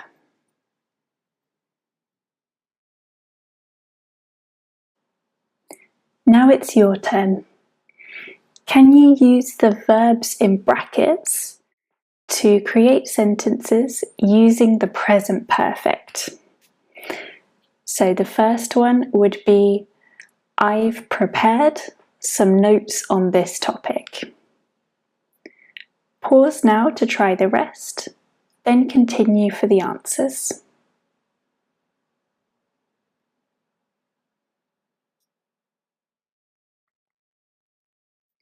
The next one would be, she's found the letter. Then they've contacted the customer. He's finished the report.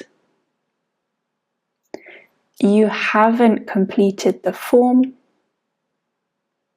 And I haven't finished the book.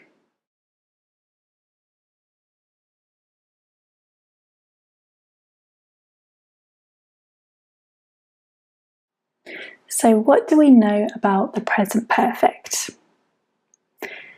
We use the present perfect to talk about experiences, something that's happened in our lives up until now. We also use it to talk about ongoing actions, something that started in the past and is still happening now. And very often we use for or since to talk about how long this has happened for. We also use the present perfect with some words like already, yet, or just to talk about what has or hasn't happened. We can also use it to talk about results in the present. So if something happened in the past, but it's relevant for now, I can use the present perfect. So we can see in all of these cases, there's a link between the past and the present. We form the present perfect using the helping verb have and the past participle, sometimes called the third form.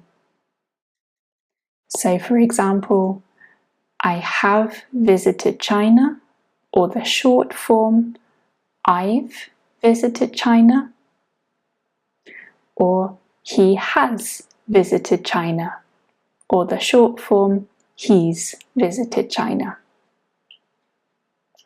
To make a negative sentence, we add not, and very often we use then the short form haven't. I haven't visited China. Or for he or she, he hasn't visited China. And to make a question, we put the helping verb have at the beginning. So have you visited China, or has she visited China? In most cases, the past participle just has an ed on the end, like visited. But there are some exceptions. There are some irregular verbs that are a little bit different. And you can see more information about this on the handout for this section. Let's see how much we can remember about the present perfect. Here are some answers to questions you might hear at a job interview. What would the questions be? For example, the first one, the answer is, I've worked at my company for 5 years. The question could be, how long have you worked at your company? Pause now to try the rest, then continue for the answers.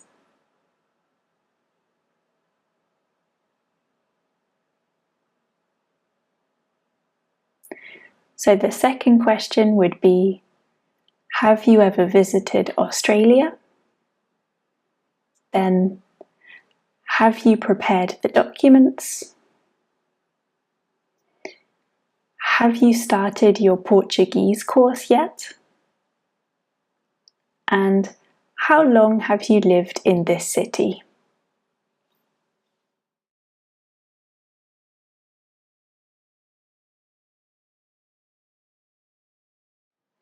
In this unit, we're going to learn about the present perfect continuous. In my friend Steve's job interview, he's asked about some projects he's working on, and these are some of the things he says. I've been working on this project for 2 months. I've been learning Spanish for 5 years. And I've been learning Mandarin for 10 years.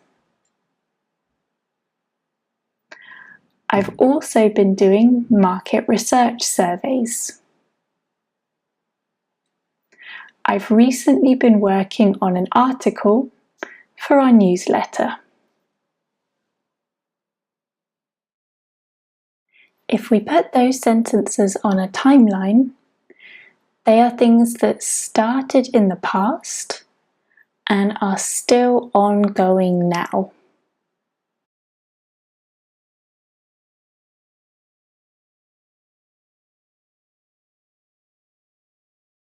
In the third sentence, he hasn't been doing market research surveys the whole time, but they are repeated actions that he's been doing over time. In the last example, the action has just stopped, but the results are in the present, so we can still use the present perfect continuous. So the present perfect continuous really focuses on what is happening now, whereas the present perfect simple can be used to show that an action is finished and to stress that it's finished. Sometimes we can use a sentence with the present perfect simple or the present perfect continuous. But using the continuous, the ing form, makes the action sound more temporary.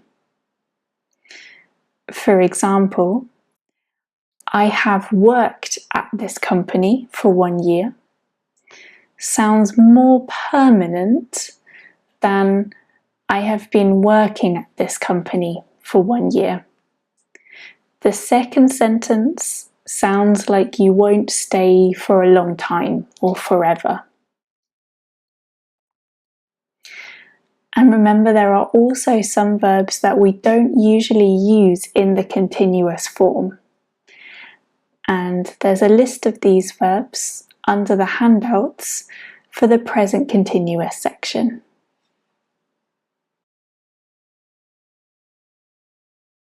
Let's look more at the structure of those sentences. Just like in the present perfect simple, we have the helping verb have or has, and we can shorten this to I've, you've, he's or she's, we've or they've.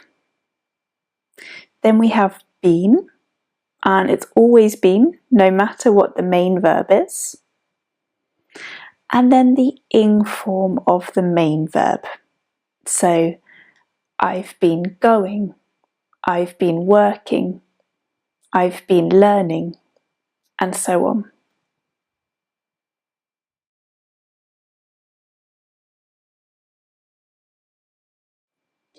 Here are some other sentences you might hear in a job interview, but they all have a mistake in them. Can you find and correct the mistakes? For example, in the first one, it should be, I've been studying economics for 3 years, because we always need ing in these sentences. Pause now to find the other mistakes, then continue to hear the answers.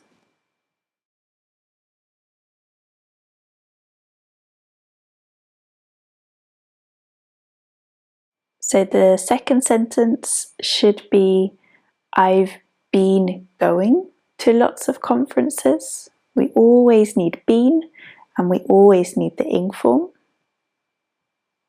The third one, I've been helping our CEO on this project.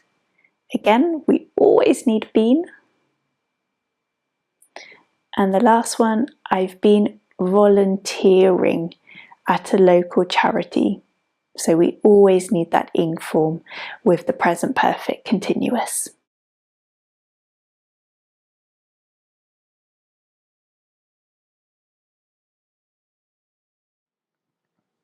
Steve also told his interviewers, I haven't been working on TV campaigns. I haven't been working with the purchasing department. And I haven't been learning Japanese. So in all of these sentences, we're just adding not to make it negative. When I speak, that often becomes haven't. And of course, if I'm talking about Steve, then I can say he hasn't been learning Japanese. We need our S in there that time.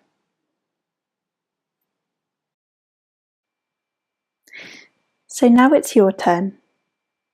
Can you make negative sentences using the subjects in brackets at the end of the sentence?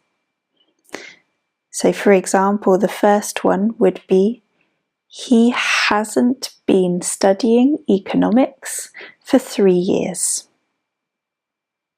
Pause now to try the rest, then continue for the answers.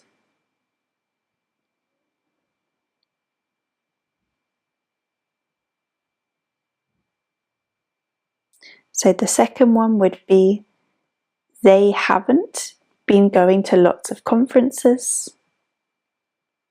She hasn't been helping our CEO on this project. And you haven't been volunteering at a local charity.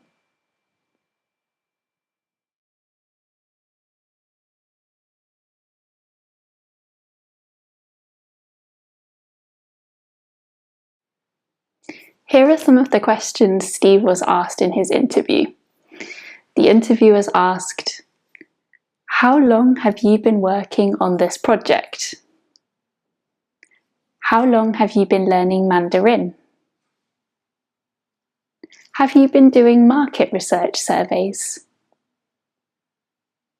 So we can see in these questions, if we use a question word or phrase like how long, this goes at the beginning. Then we have the helping verb have, then you or another person, been, and then the ing form of the main verb as well. And of course, if we were talking about he, she, or it, then we would have has instead of have. And just like in our other tenses, we can give a short answer to those questions by saying just, yes, I have, or no, I haven't. Let's try this. Can you create questions to give these answers on the screen? For example, the first one is, He's been studying economics for 3 years. So the question could be, how long has he been studying economics? Or maybe just, has he been studying economics? Pause now to try the rest, then continue for the answers.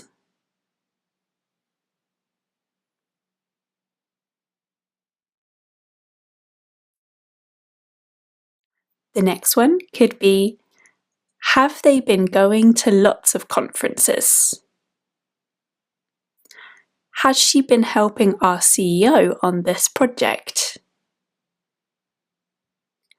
Have you been volunteering at a local charity?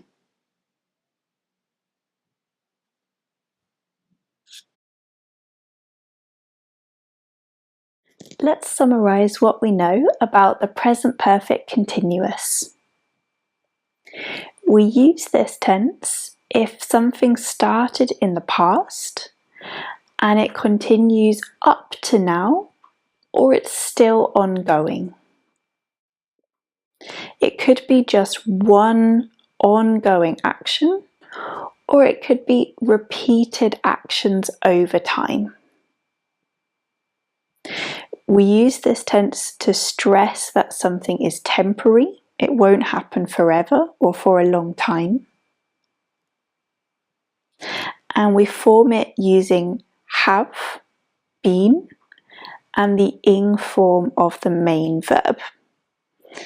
So for example, I've been learning Turkish, or he's been learning Turkish.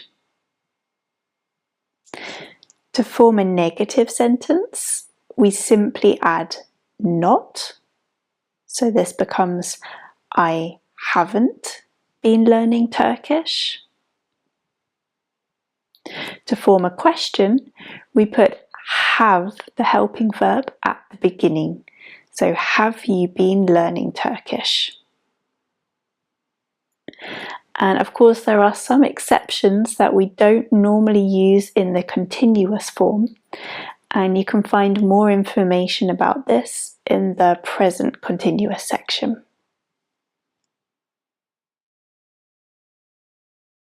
Now it's time for the challenge. Here are some questions you might hear in a job interview. Can you answer these questions using the information given and the present perfect continuous? For example, the first one, how long have you been learning Swedish? I've been learning Swedish for 7 years. Pause now to try the rest, then continue for the answers.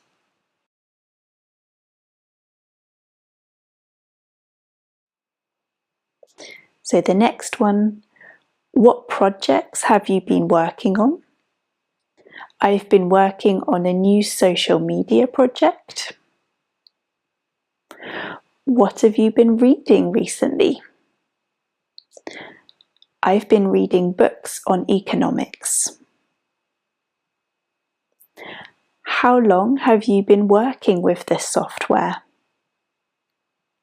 I've been working with this software for 2 years.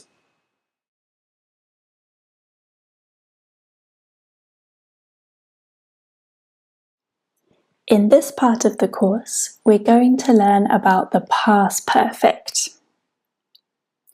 I'm going to tell you about a party my friends and I organised recently. It was our friend's 30th birthday, and we wanted to throw a surprise birthday party. We created a plan for everything we had to prepare. Here are some of the things we did.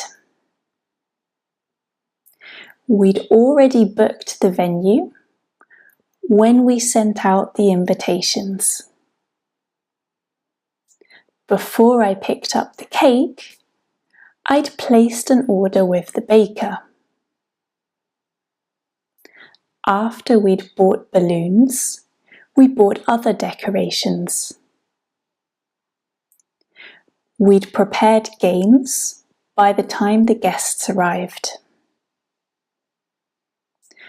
When the party started, we'd already made the food.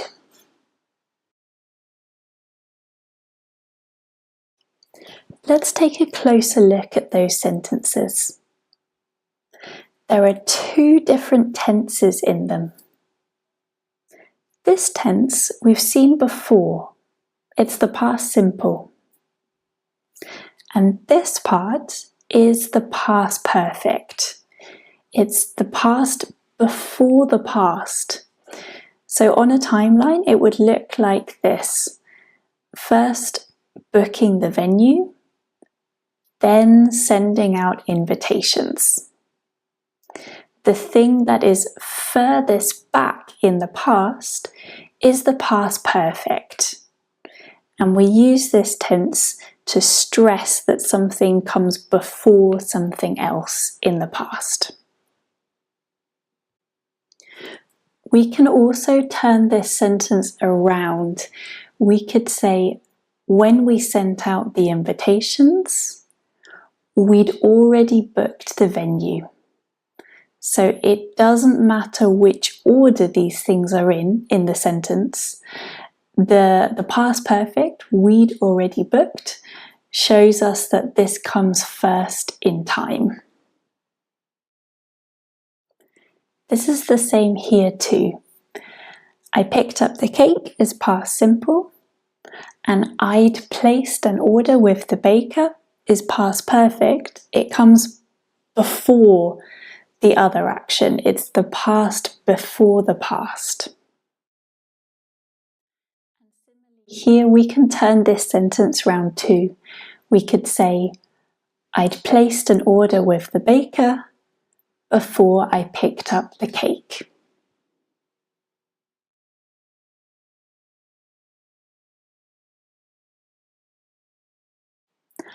And how do we form the past perfect? We use had and the past participle.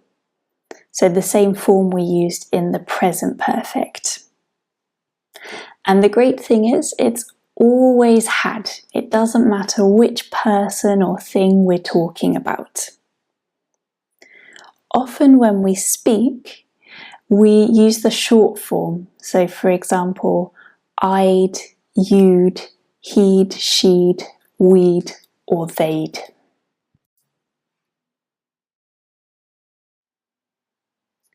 There are different linking words we can use to link the two parts of the sentences together. For example, already and when. So already goes with the first action, the one in the past perfect. Before goes at the beginning of the second action in time, so the one with past simple. After goes at the beginning of the first action in time, so the one with past perfect.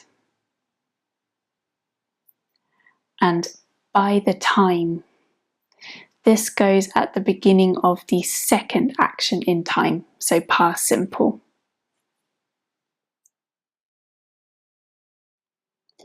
Now it's your turn. Can you decide which action in each of these sentences comes first in time? For example, in the first sentence, we'd emailed the hotel before we called them. We'd emailed the hotel must be first because it's the past perfect. Pause now to try the rest, then continue for the answers.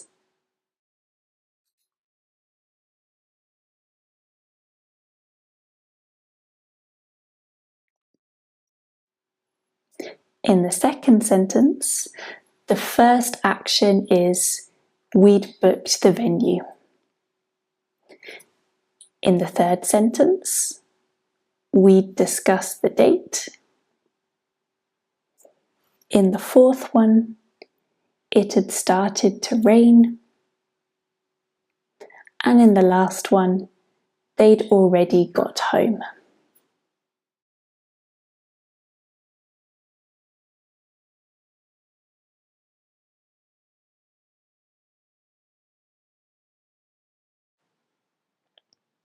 And what about negative forms? Let's look at some examples about the party we organised. We hadn't sent out invitations before we booked the venue. We hadn't bought other decorations before we bought balloons. And the guests hadn't arrived before we prepared the games. So here each time we're adding a not, usually to make hadn't when we speak. Now it's your turn. Can you use the information here to create negative sentences? For example, we'd bought drinks before we set up the bar. So buying drinks was the first action here, then setting up the bar. So we could say, we hadn't set up the bar before we bought drinks. These two sentences have the same meaning. Pause now to try the rest of the sentences, then continue for the answers.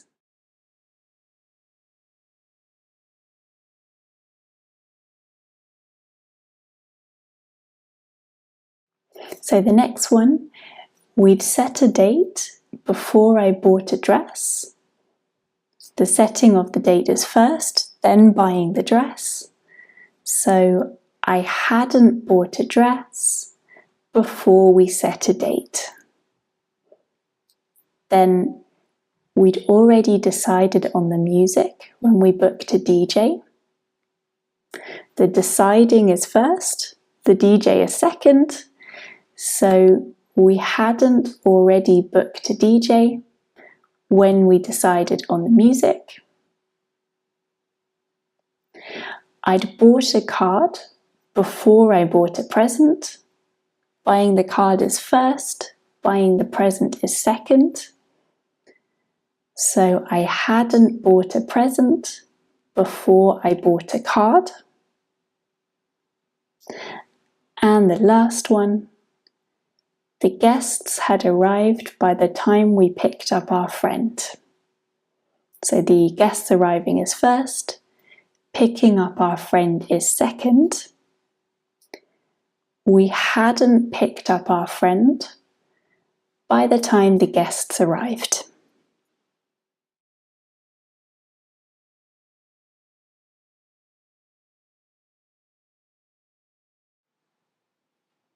What about questions? Here are some examples. Had you booked the venue before you invited the guests? Had you bought balloons before you bought other decorations?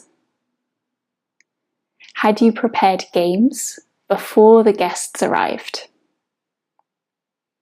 So here all we're doing is swapping that helping verb had and the person or the subject, and that makes our question. And to make a short answer to those questions, we just use had or hadn't. So yes, I had, no, I hadn't. And that's the same for every person, so there's no need to add an S here.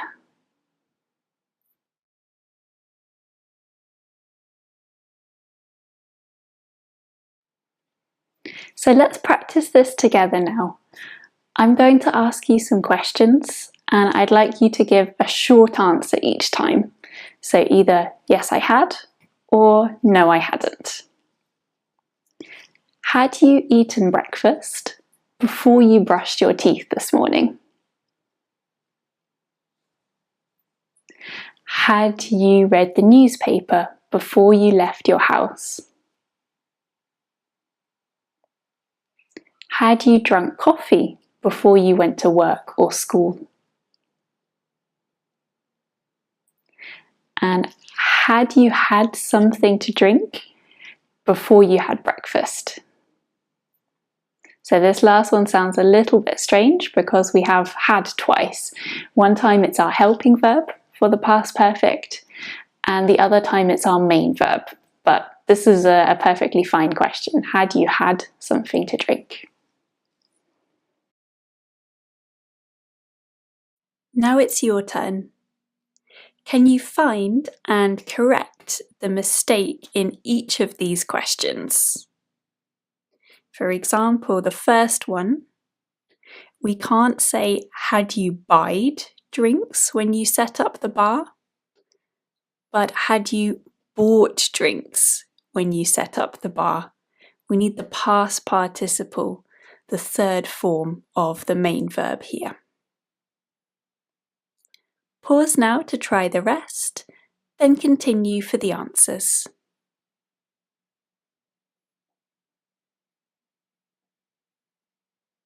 So the next one should be, did you buy a dress after you had set a date? Remember, had is always our helping verb here. Then, had you decided on music when you booked the DJ? Again, we need our past participle, our third form of the main verb. The next one should be, had you bought a card before you bought a present? So here the tenses are just the wrong way round. We need to swap them. And the last one, had you picked up your friend before the guests arrived? Again, we always need had as our helping verb in these questions.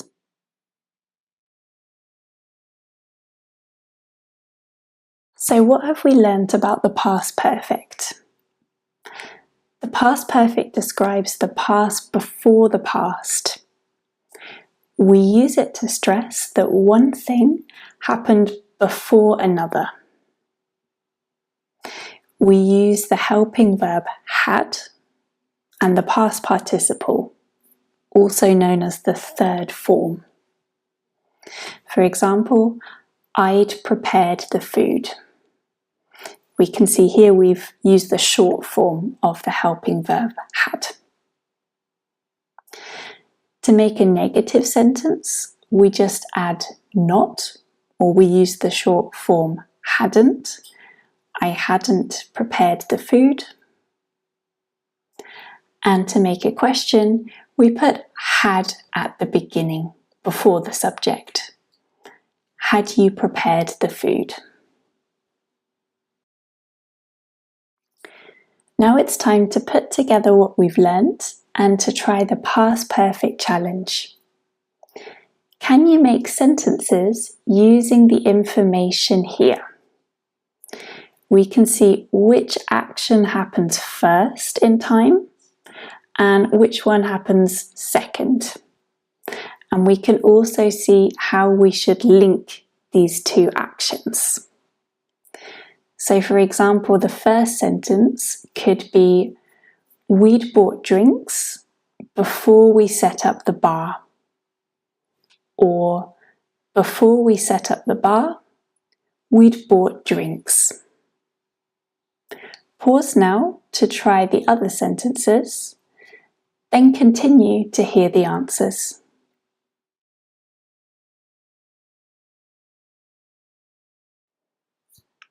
The second one could be, after we'd set a date, I bought a dress. Or, I bought a dress after we'd set a date. The next one, we'd already decided on the music when we booked a DJ. Or when we booked a DJ, we'd already decided on the music. I'd bought a card before I bought a present. Or before I bought a present, I'd bought a card. And the guests had arrived by the time we picked up our friend. Or by the time we picked up our friend, the guests had arrived.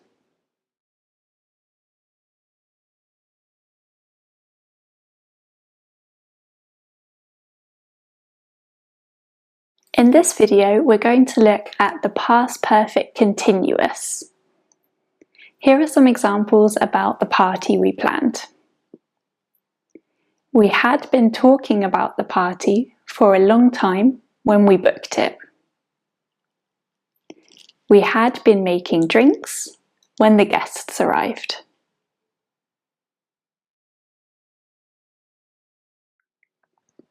If we look at these sentences on a timeline, we have one point in the past, we booked the party, and then before that point and up until that point, we had been talking about it.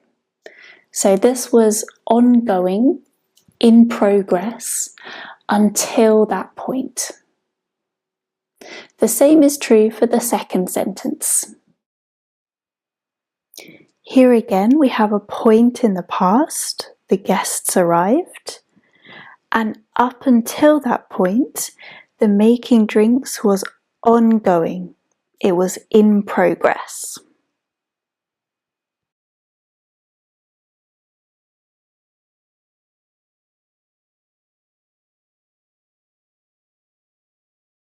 First, we have had. This is the helping verb for the past perfect. And we can shorten this just to the D, the D sound. So for example, I'd, you'd, he'd, she'd, we'd, or they'd. Then we have been, because it's a continuous tense. And also the ing form of the main verb, again because it's continuous. And this structure is the same. It doesn't matter which person or which thing we're talking about, it's always had, been, and ing. And we've learnt that there are some verbs we don't normally use the ing form with, and there's a list of these under the present continuous section of this course.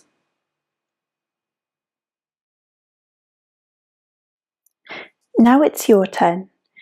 Can you use the information on the screen to create sentences using the past perfect continuous?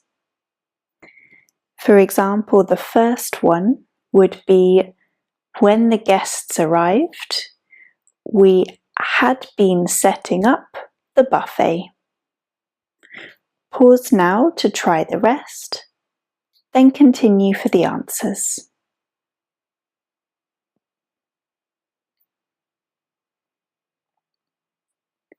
The second sentence would be when the guests arrived, we had been organising the tables. Then we had been preparing the games. We had been blowing up balloons. And we had been finishing the food preparation.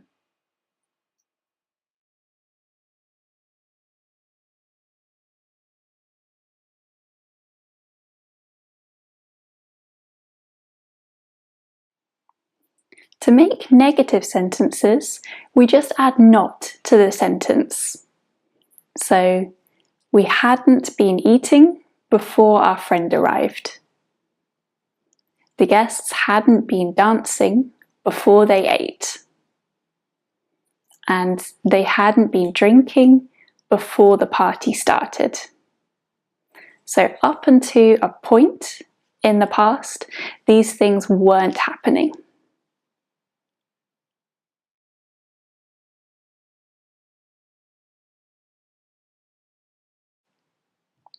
Here are some of the things people asked us about our party.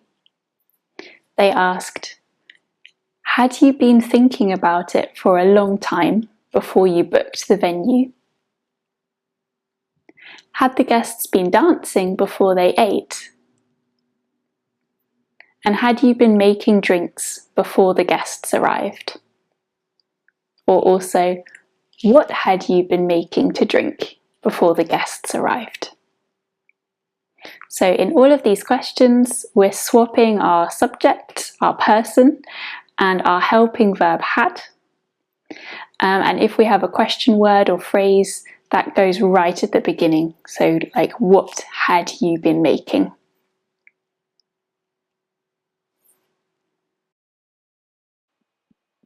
Now it's over to you. Can you change these sentences into either questions or negative sentences? For example, the first one should be a question. So it should be, had you been setting up the buffet when the guests arrived? Pause now to try the rest, then continue for the answers.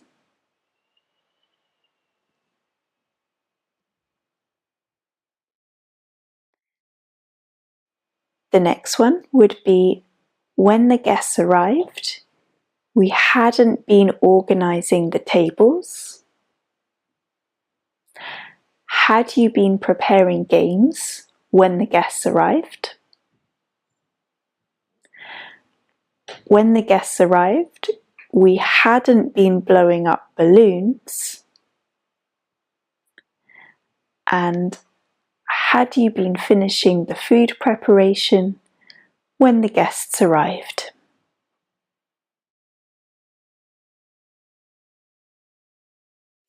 Let's summarise.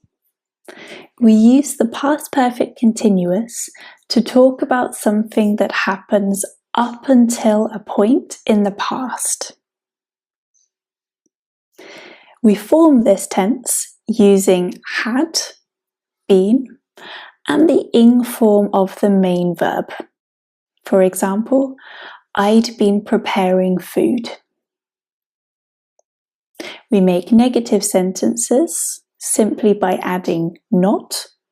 So he hadn't, this is the short form, been preparing food. And we make questions by putting had at the beginning. Had they been preparing food? And there are some verbs we can't normally use with the continuous tenses. There's more information about this in the handout under the present continuous section.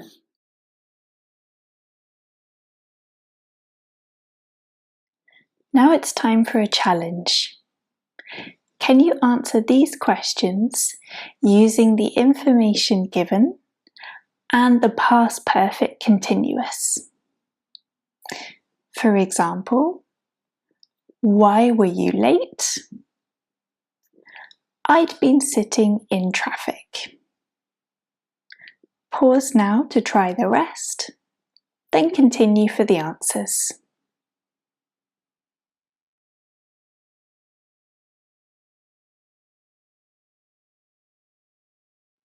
The next one, why was the kitchen so messy?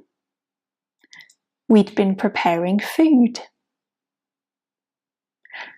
Why was your friend surprised? We'd been keeping the party a secret. Why wasn't your friend at the party?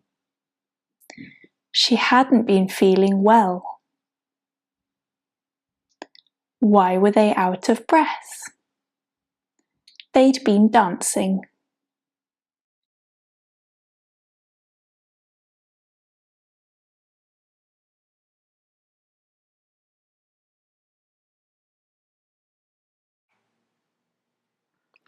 In the next section, we're going to talk about the future. I wonder what my city will be like in 50 years. I think more people will live in my city, so it will be bigger. And I think the bus and tram system will be faster and cheaper too. So there won't be as many cars. I think more people will work from home and there won't be as many shops.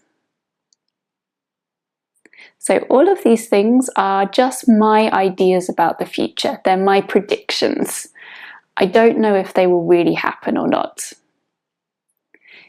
In each of these sentences, I'm using either will or won't. So won't is short for will not.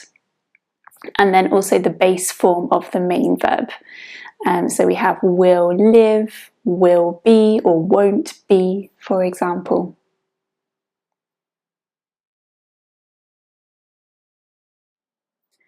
Now it's your turn. Can you complete the sentences to make predictions about your town or city? For example, more people will live in my town or city.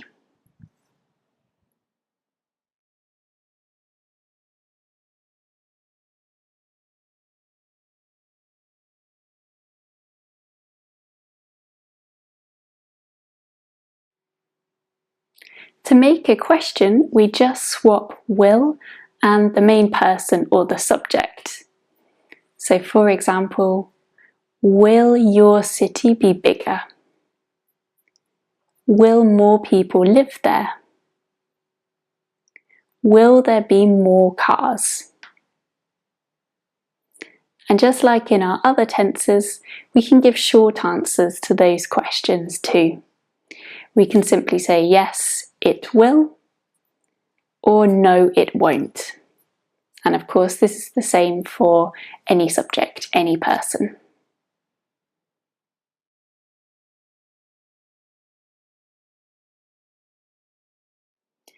Can you make questions about these things in the future using will? For example, will there be robots in the future? Pause the video now to try, then continue for the answers. For the second point, we could say, will we drive flying cars? Will we go on holiday in space? Will there be more drones? And will we still use phones? For the next step, I'd like you to answer these questions using a short answer. For example, yes, there will, or no, there won't.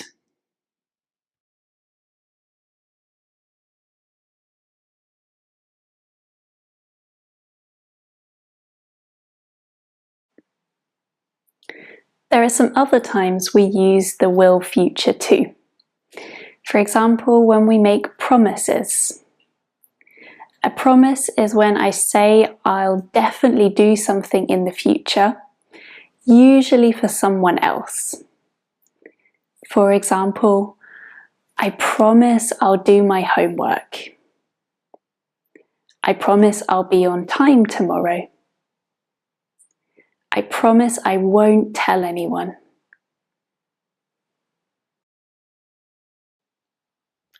Did you notice how I used the short form of will there? I didn't say I will, I said I'll.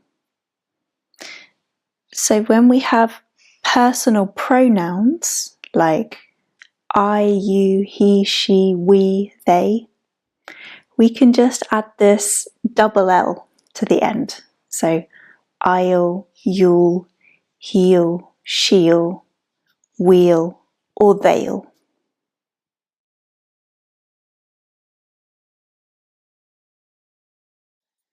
Now it's over to you.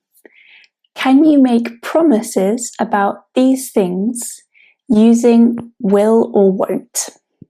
So for example, the first one would be, I promise I'll bring the documents.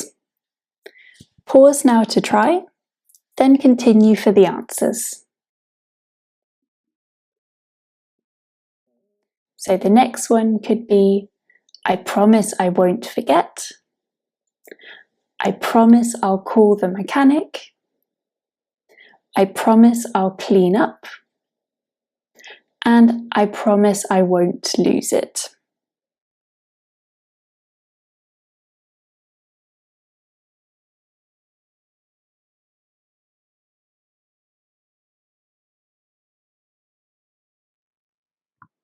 Another time we use will is when we talk about spontaneous decisions.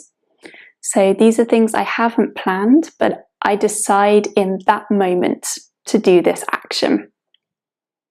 For example, my friend says, "It's cold in here." I say, "I'll close the window." My friend says, "My bag's really heavy." I say, "I'll carry it for you." My friend says, "I've lost my phone." I say, "I'll help you look."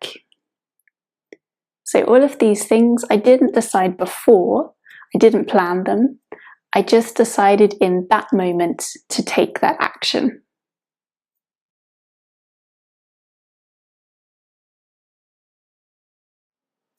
Imagine someone says these sentences to you. What would you say using will? For example, someone needs to go to the meeting. I'll go to the meeting. Pause now to try the rest, then continue to hear some suggestions.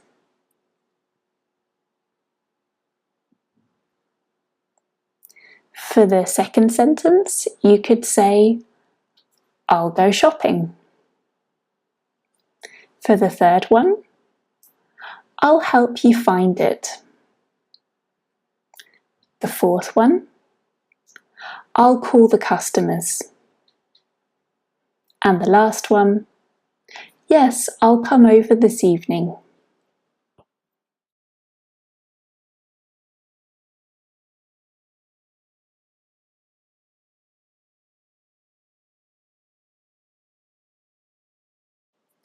We've learnt that we use the will future for predictions, our ideas about the future, for promises, and for spontaneous decisions, things that we haven't already planned. We form the will future using will and the base form of the main verb. So for example, I'll go to the meeting. When we have a personal pronoun like I, you, he, we often shorten will to just this double L. So I'll, you'll, he'll, we'll, and so on. To make a negative sentence, we add not, which often becomes won't. So I won't go to the meeting. And to make a question, we just swap the subject and will. So will you go to the meeting?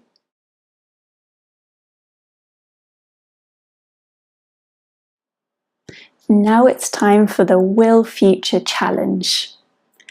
Can you complete these sentences using will? Remember, some of them are negatives and some of them are questions too. So for example, the first one would be, my team will win the league next year. Pause the video to try the rest, then continue for the answers.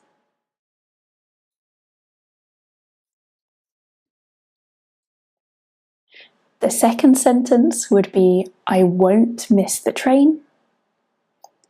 Then, how will you celebrate your next birthday? I'll contact the shop.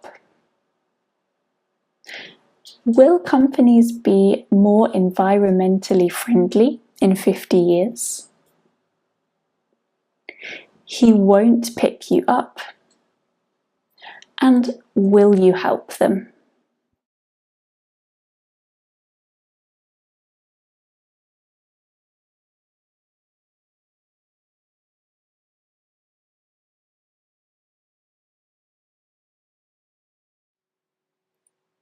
In this section, we're going to look at using going to for the future.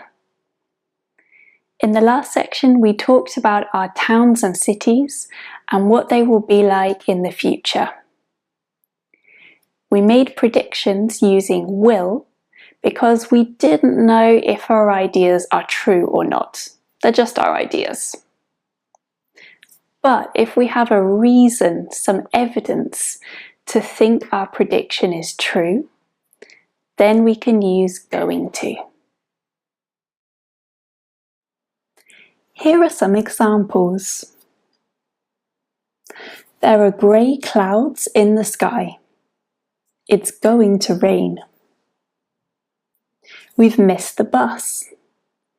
We're going to be late. The company has sold high numbers of products. They're going to be successful this year. You've studied hard. You're going to pass your test.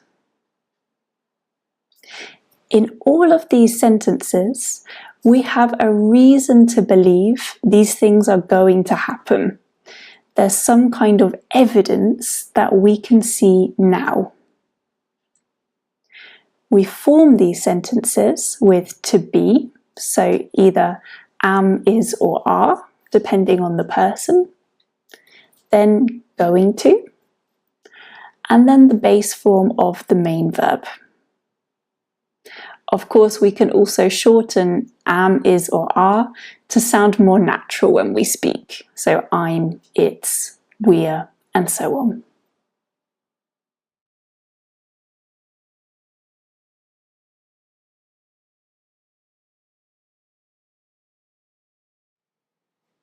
To make negative sentences, we just add not between the verb to be, so either is, am, or are, and going to.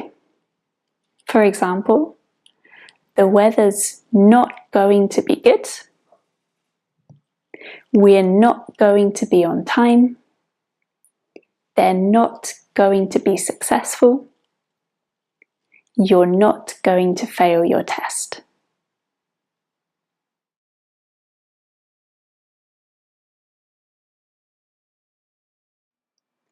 Now it's your turn. Look at the evidence in the first sentence and complete the second sentence using going to. For example, I've forgotten my homework. My teacher is going to be cross. Pause now to try the rest, then continue for the answers. The second one could be, we've closed some of our shops. Our sales aren't going to increase. You could also say are not or aren't. He's driving dangerously. He's going to crash. They haven't prepared well. The presentation's not going to be good. And flight prices are increasing. Fewer people are going to go on holiday. This one sounds a bit different because we've got the verb go twice in there, once as part of going to and once as the main verb in this sentence.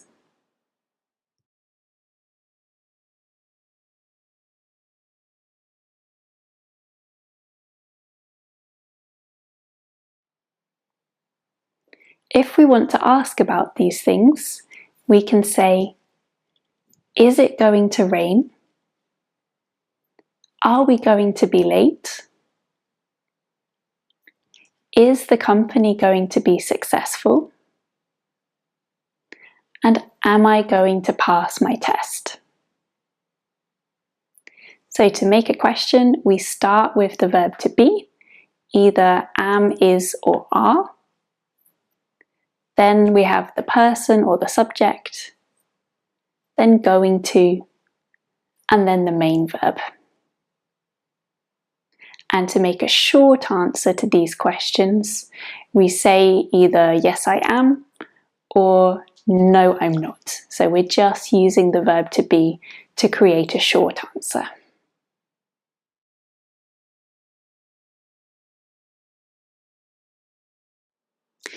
Here are some questions with going to. Can you find the mistakes in each question and correct them? Pause the video now to try.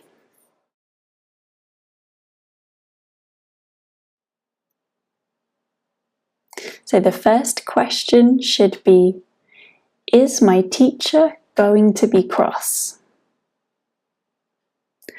Are sales going to increase? Is he going to crash? Is the presentation going to be good? And are fewer people going to go on holiday?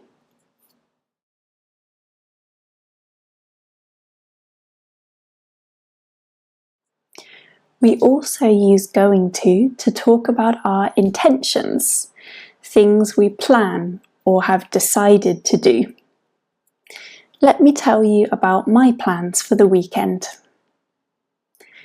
This weekend, I'm going to relax. I'm going to go shopping on Saturday morning, and then I'm going to read a book and call some friends. On Sunday, I'm going to take a walk in the park. In the afternoon, I'm going to bake a cake. I'm not going to do any work. So here I talked about the things that I've already decided and thought about.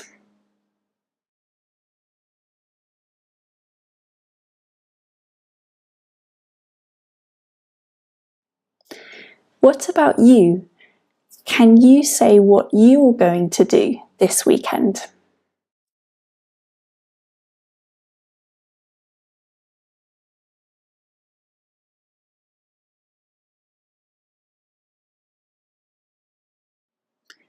Let's review.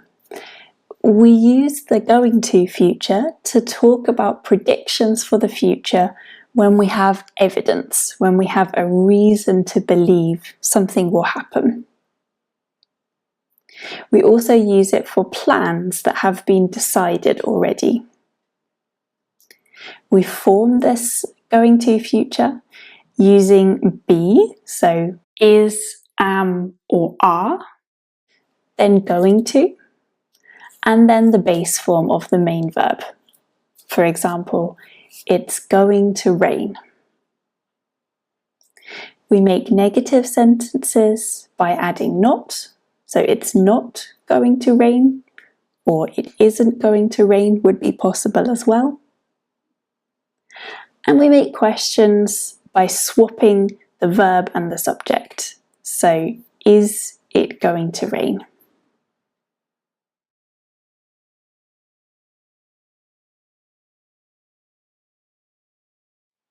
Now it's time for a challenge. Here are some sentences about the future using will or going to. Can you decide which sentences are correct and which are not correct? And the ones that are not correct you can change to make them correct. Pause the video now to try, then continue for the answers.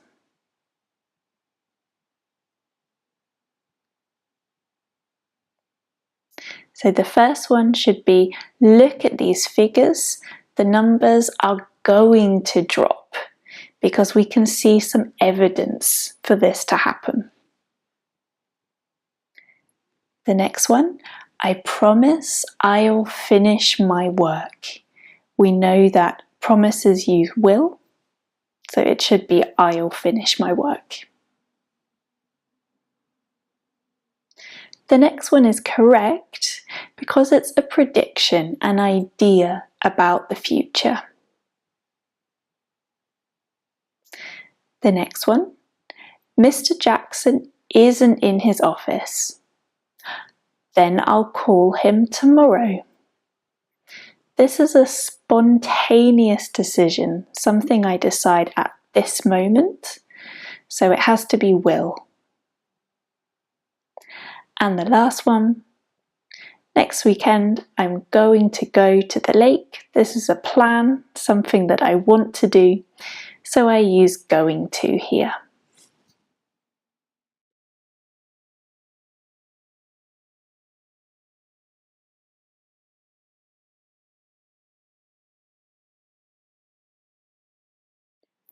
In this section, we're going to look at using present tenses for the future. Next week, I'm visiting a friend. She lives in a different city, so I'm taking the train.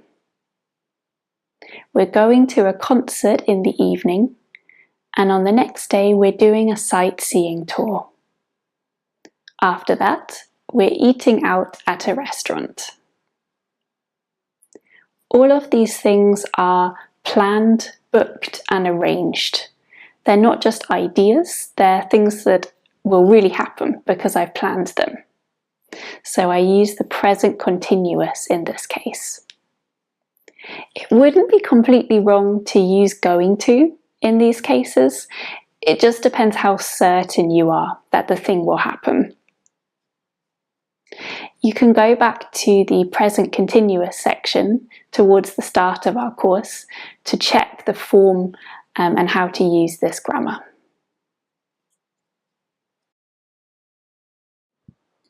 Now it's your turn. Can you describe arrangements you have in the future using the present continuous?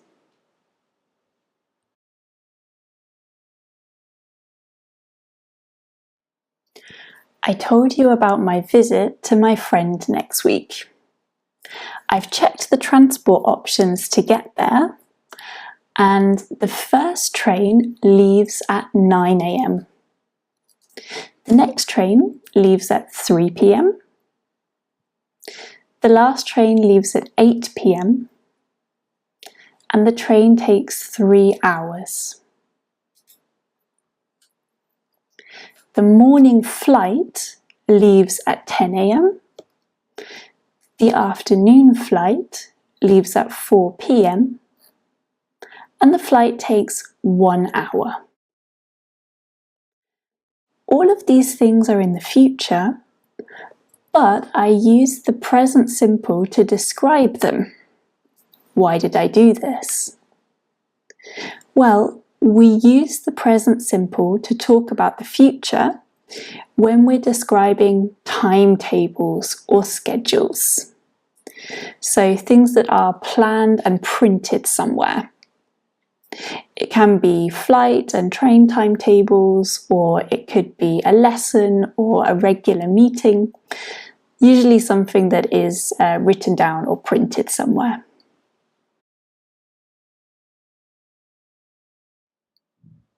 Now it's your turn. Here's some information about some trains leaving my local station. Let's make sentences about these using the present simple. For example, the train to Edinburgh leaves at 7:58 and arrives at 12:06. The train takes 4 hours. Can you complete the other sentences? Pause now to try, then continue for the answers.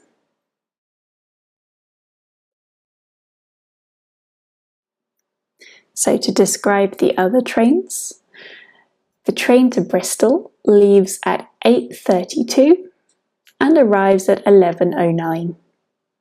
The train takes 2.5 hours. The train to Liverpool leaves at 8:45 and arrives at 11:42. The train takes 3 hours. The train to Portsmouth leaves at 9:10 and arrives at 11:05. The train takes 2 hours.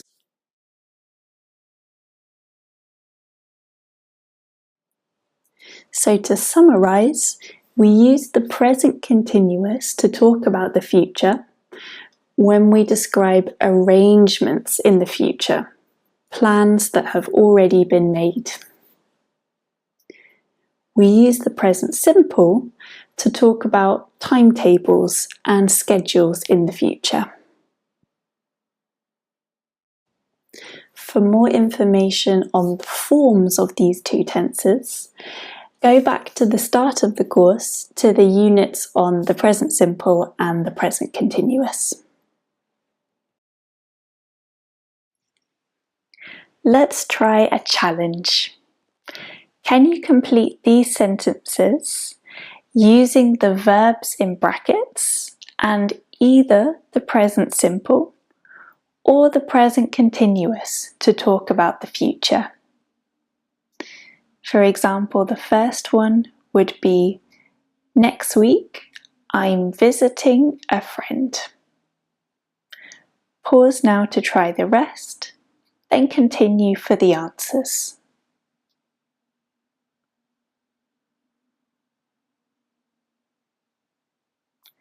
The next one would be, the train leaves at 15:38 or 3:38, because this is a timetable. The flight takes off just after 8 p.m. Same thing, it's a timetable, so present simple. Our team's going out for dinner this evening. This is a plan, something we intend to do, so it's the continuous.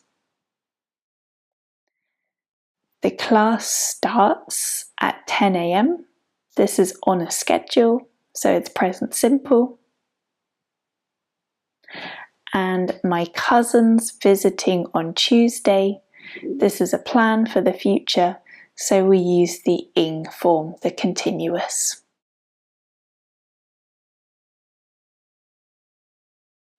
In this part of the course, we're going to learn about the future continuous. I'm going on an intensive French course soon, and I'm really excited about it. This time next week, I'll be waiting at the airport. At 11 a.m. next Monday, I'll be sitting in class.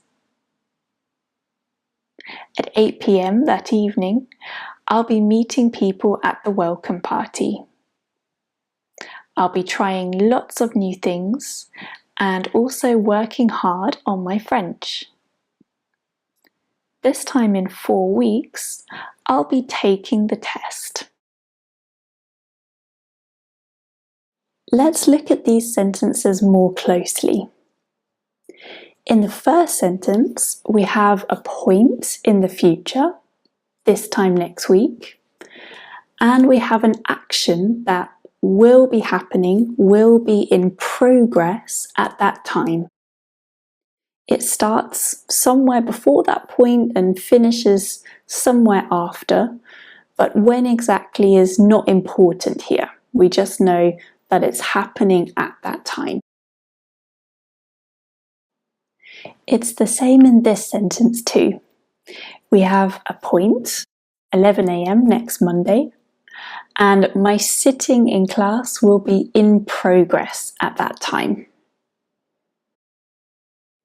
The last sentence is similar too. At this point in the future, my test will be in progress.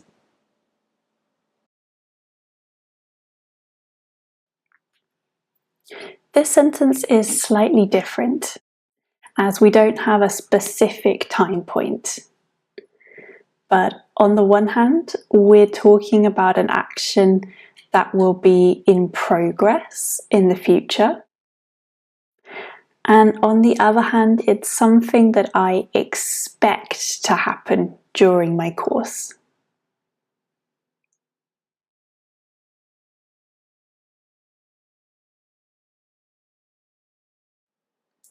Let's turn to the structure of these sentences now. In each sentence, we have will, or often this is shortened to just the double L after words like I, you, he, she, we, they. Then we have be, and then the ing form of the main verb. Just as with other continuous tenses, there are some verbs we don't normally use with the continuous form, and you can check these under the present continuous section of this course. Now it's your turn. Can you complete these sentences about yourself using the future continuous?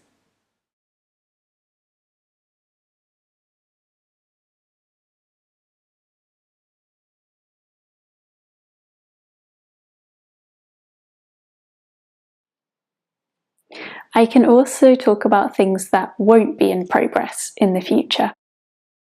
For example, this time next week, I won't be sitting at home.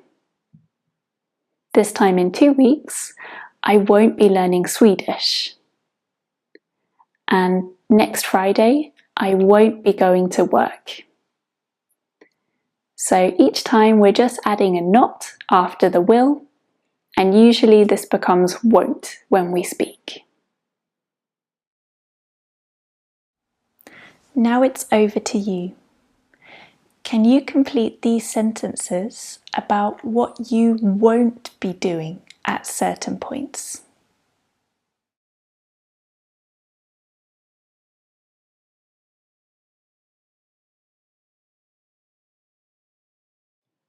A friend asked me some questions about my course.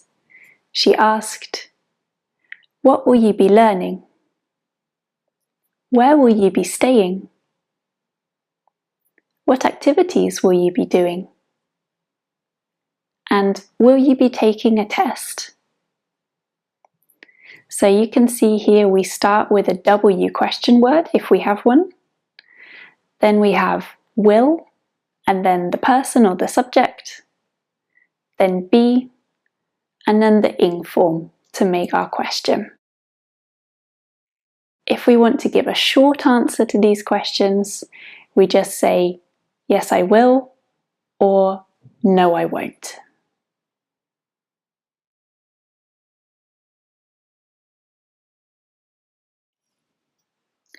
Can you use the information on the screen to create questions using the future continuous? For example, the first one would be, "What will you be doing this time next week?" Pause now to try the rest, then continue for the answers.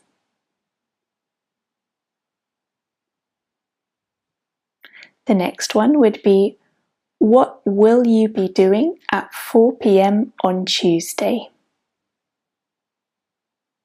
What will he be doing at 11 a.m. on Saturday? What will they be doing this time tomorrow? And what will she be doing this time next year?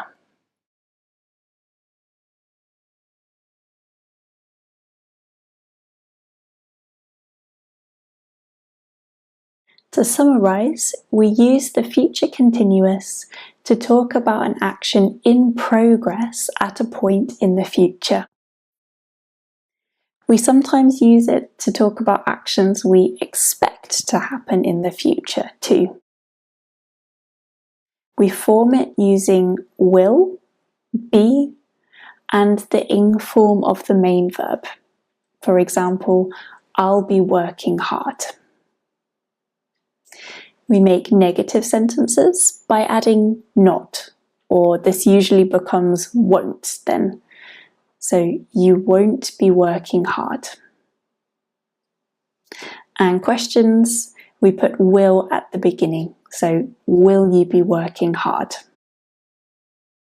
And like with other continuous tenses, there are some exceptions, some verbs that we can't use, and you can check the present continuous part of this course for more information. Now it's challenge time.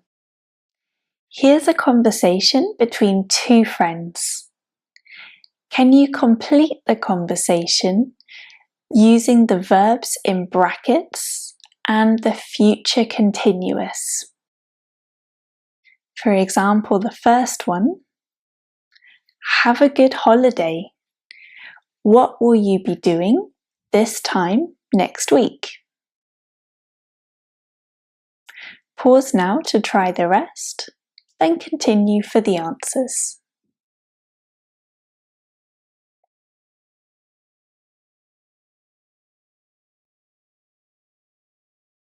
The next part would be, "This time next week, we'll be relaxing on the beach.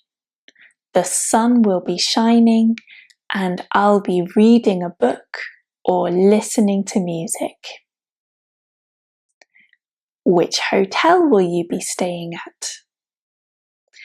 We'll be staying at the Grand Hotel. It's close to the sea. Lovely. Will you be spending all your time at the beach? No, we won't be spending all our time at the beach. We'll be visiting some ruins next Friday, and at the weekend we'll be going shopping in the town. That sounds great. I'll be working all week.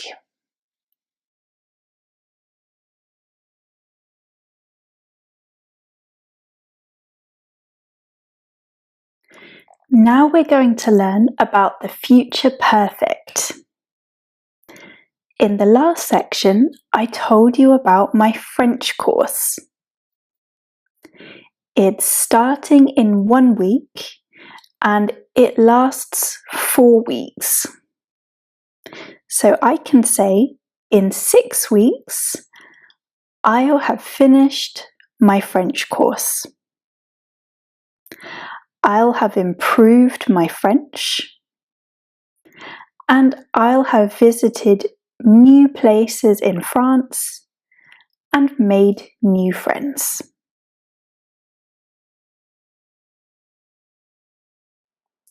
To show you on a timeline, we have a point 6 weeks in the future, and sometime between now and that point, I will finish the course. It doesn't matter exactly when, we just know that by that point in 6 weeks, it will be finished.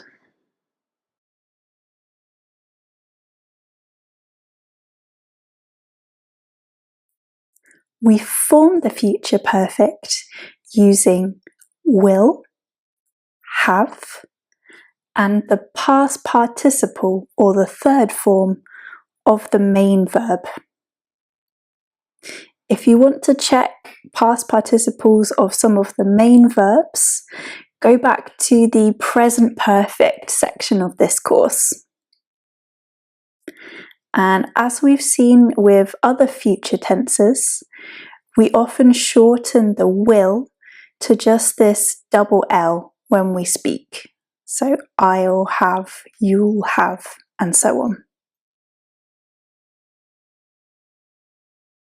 Now it's your turn. Can you rearrange the sentences to make sentences in the future perfect?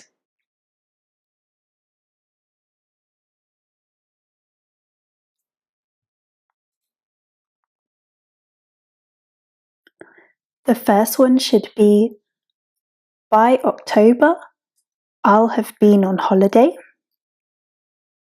Then, by next week, I'll have seen my friends. In 2 months, I'll have taken an exam. And in 2 weeks, I'll have started a new job.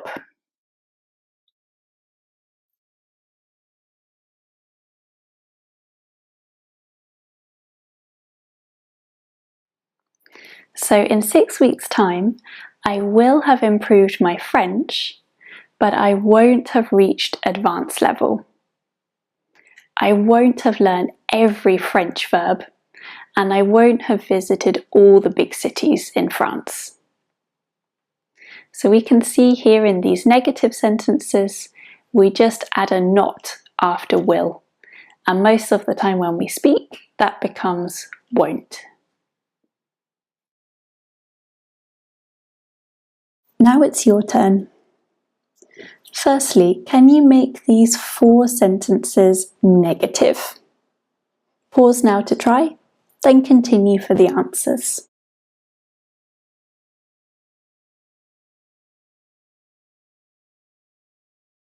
The first one should be, by October, I won't have been on holiday.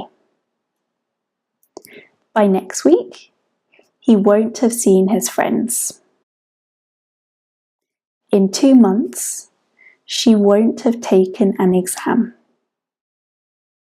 In 2 weeks, they won't have started new jobs.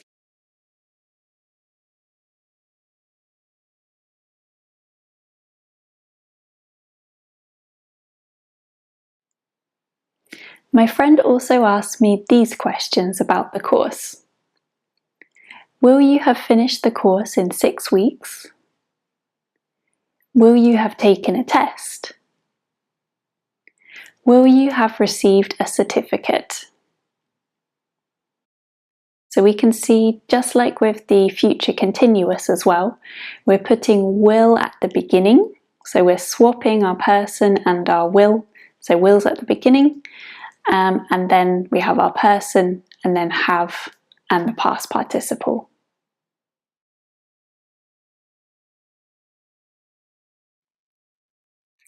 Can you make questions from these sentences?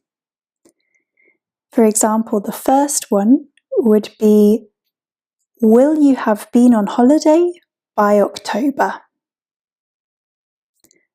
Pause now to try the rest, then continue for the answers.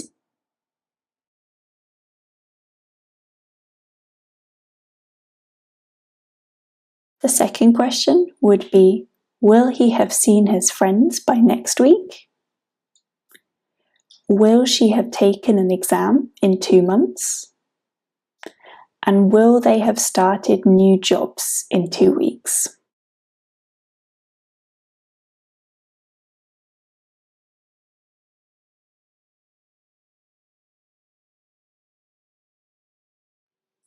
So to summarize, we use the future perfect to describe something that's completed before a point in the future. We make sentences using will, have, and the past participle. So, I'll have taken an exam. Here we're using the short form of will. We can make negative sentences just by adding not or turning will not into won't. So, you won't have taken an exam. And we make questions by putting will at the beginning. Will you have taken an exam?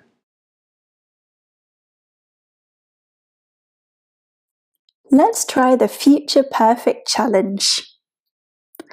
At the top of the screen is some information about a project at work. Can you make sentences about what will or won't have been done in June?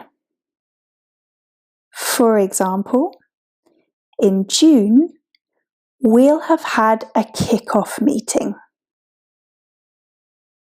Pause now to try the rest, then continue for the answers.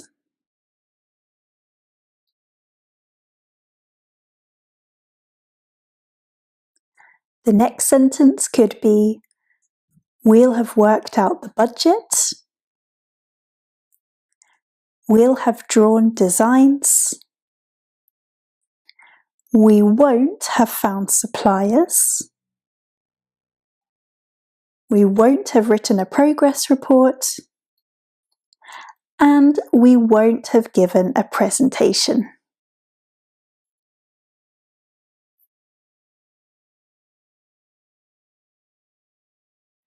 Welcome to the last part of the course. We've reached our final tense, the future perfect continuous. In the last 2 sections, I told you about my French course. By the end of this year, I'll have been learning French for 2 years. I'll have been studying Italian for 5 years. And I'll have been speaking German for 12 years.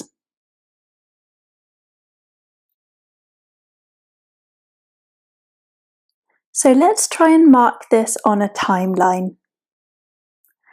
At the end of this year is a point in the future, and my French learning is a continuous activity that's in progress at least up until that point in the future. In my case, the action has already started, but it could be something that starts in the present or in the future too. So how do we form the future perfect continuous? We have a lot of verbs here. We have will, have, been, and the ing form of the main verb. And this is the same regardless of our subject. So if it's I, you, he, or she, it's all the same. Often when we speak, we shorten our will to just the double L. So I'll, you'll, he'll, and so on. And we already know there are some verbs we don't normally use in the continuous form. And you can check the handout section of the present continuous part of the course for more information. Now it's over to you. Can you complete the sentences about yourself?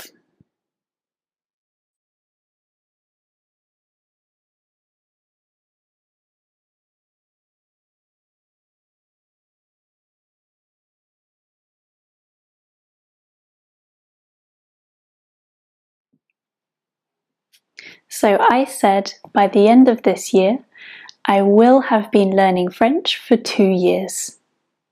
I won't have been learning French for 1 year. I won't have been studying Italian for 7 years. And I won't have been speaking German for 20 years. So we can see we're just adding in a not after our will, which, as we know, often comes together to make won't.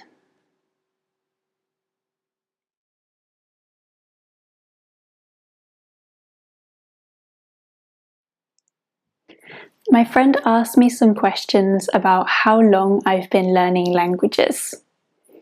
She said, "Will you have been learning French for 2 years at the end of this year? How long will you have been studying Italian? And how long will you have been speaking German?" So we can see if we have a question word or phrase like how long, this goes at the beginning, and then we just swap our will and our subject like in our other future tenses too, to make the question.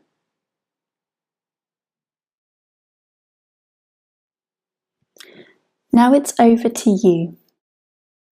Here are some negative sentences and questions using the future perfect continuous.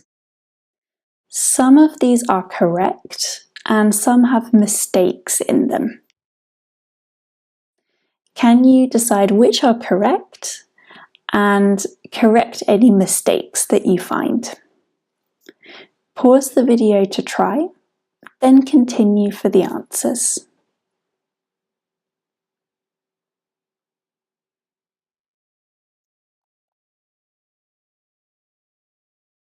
So the first sentence is correct. He won't have been learning Korean for long. That's fine.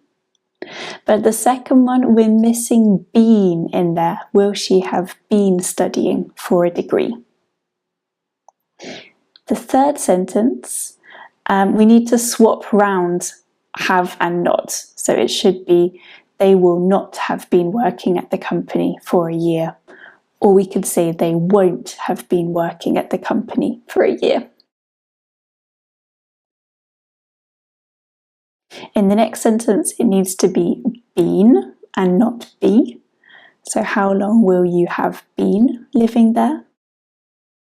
In the next one, not being but been, you won't have been practicing for long enough. And the final sentence is correct as it is. How long will you have been playing badminton?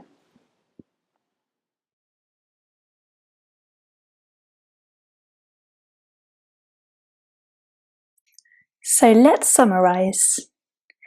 We use the future perfect continuous to talk about an action that continues up to a point in the future. This action may have already started, but it may also start in the future.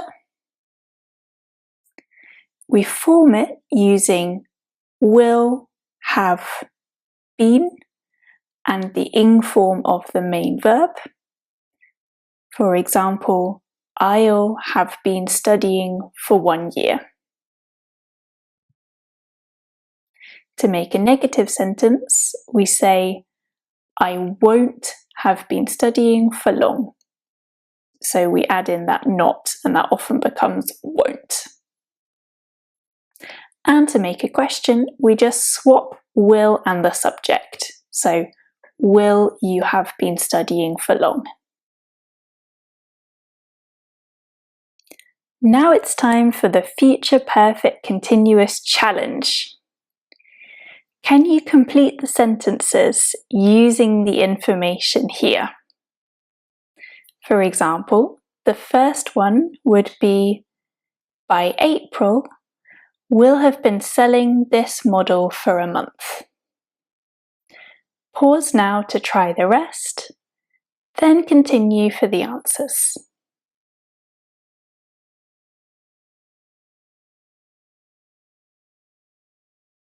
The second one would be, he won't have been working here for 2 years in May. Will you have been playing hockey for 6 years this summer? By midday, I'll have been writing emails for 3 hours. How long will you have been going to this school in September? And they won't have been working on the project the whole day.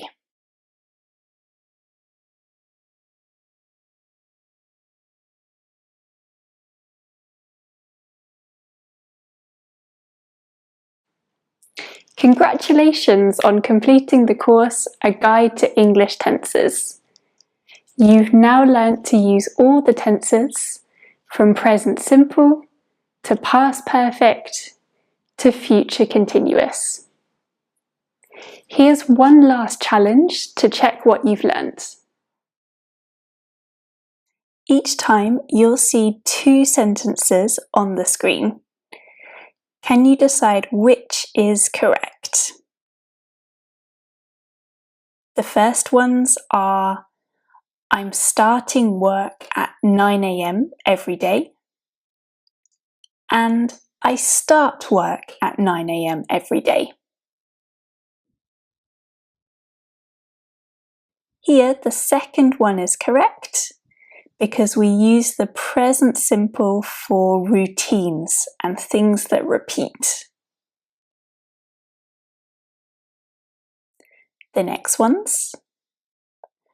My phone was ringing when I walked home, and my phone rang when I was walking home.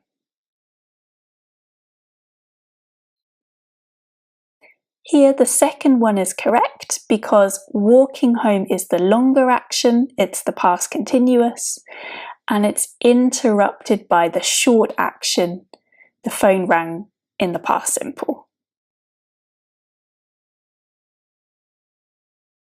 The next ones, I have been to Ireland, I went there last year, or I went to Ireland, I have been there last year.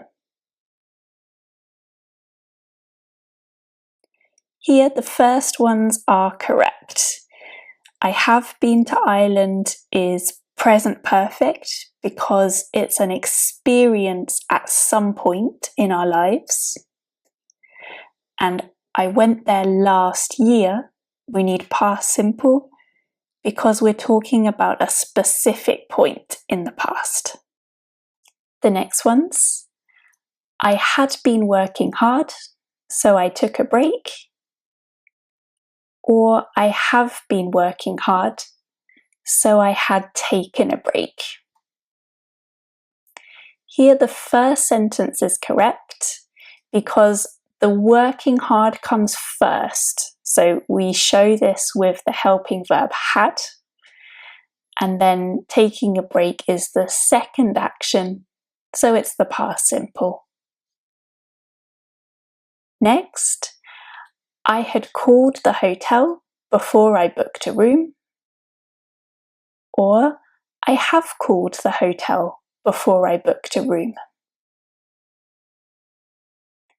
Here the first sentence is correct. The first action is calling the hotel, so we use had from the past perfect to show this. And again, the second action is the past simple, I booked a room. The next ones, I'm waiting for my friend. She's going to visit me this afternoon. Or, I'm waiting for my friend. She'll visit me this afternoon. Here the first one is correct because I have some evidence or some kind of plan for my friend to visit me because I'm waiting for them. So we would use the going to future here. I go to a concert this evening, or I'm going to a concert this evening. Here the second one is correct because this is a set plan, so we would use the present continuous for the future in this case. And the last ones, this time tomorrow I'll be sitting on the train, or this time tomorrow I'll have been sitting on the train.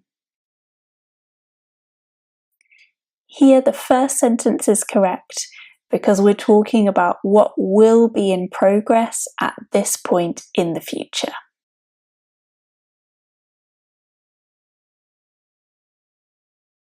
Of course, you can repeat the videos and the activities from this course anytime, and you can use the cheat sheets to help you remember what you've learnt.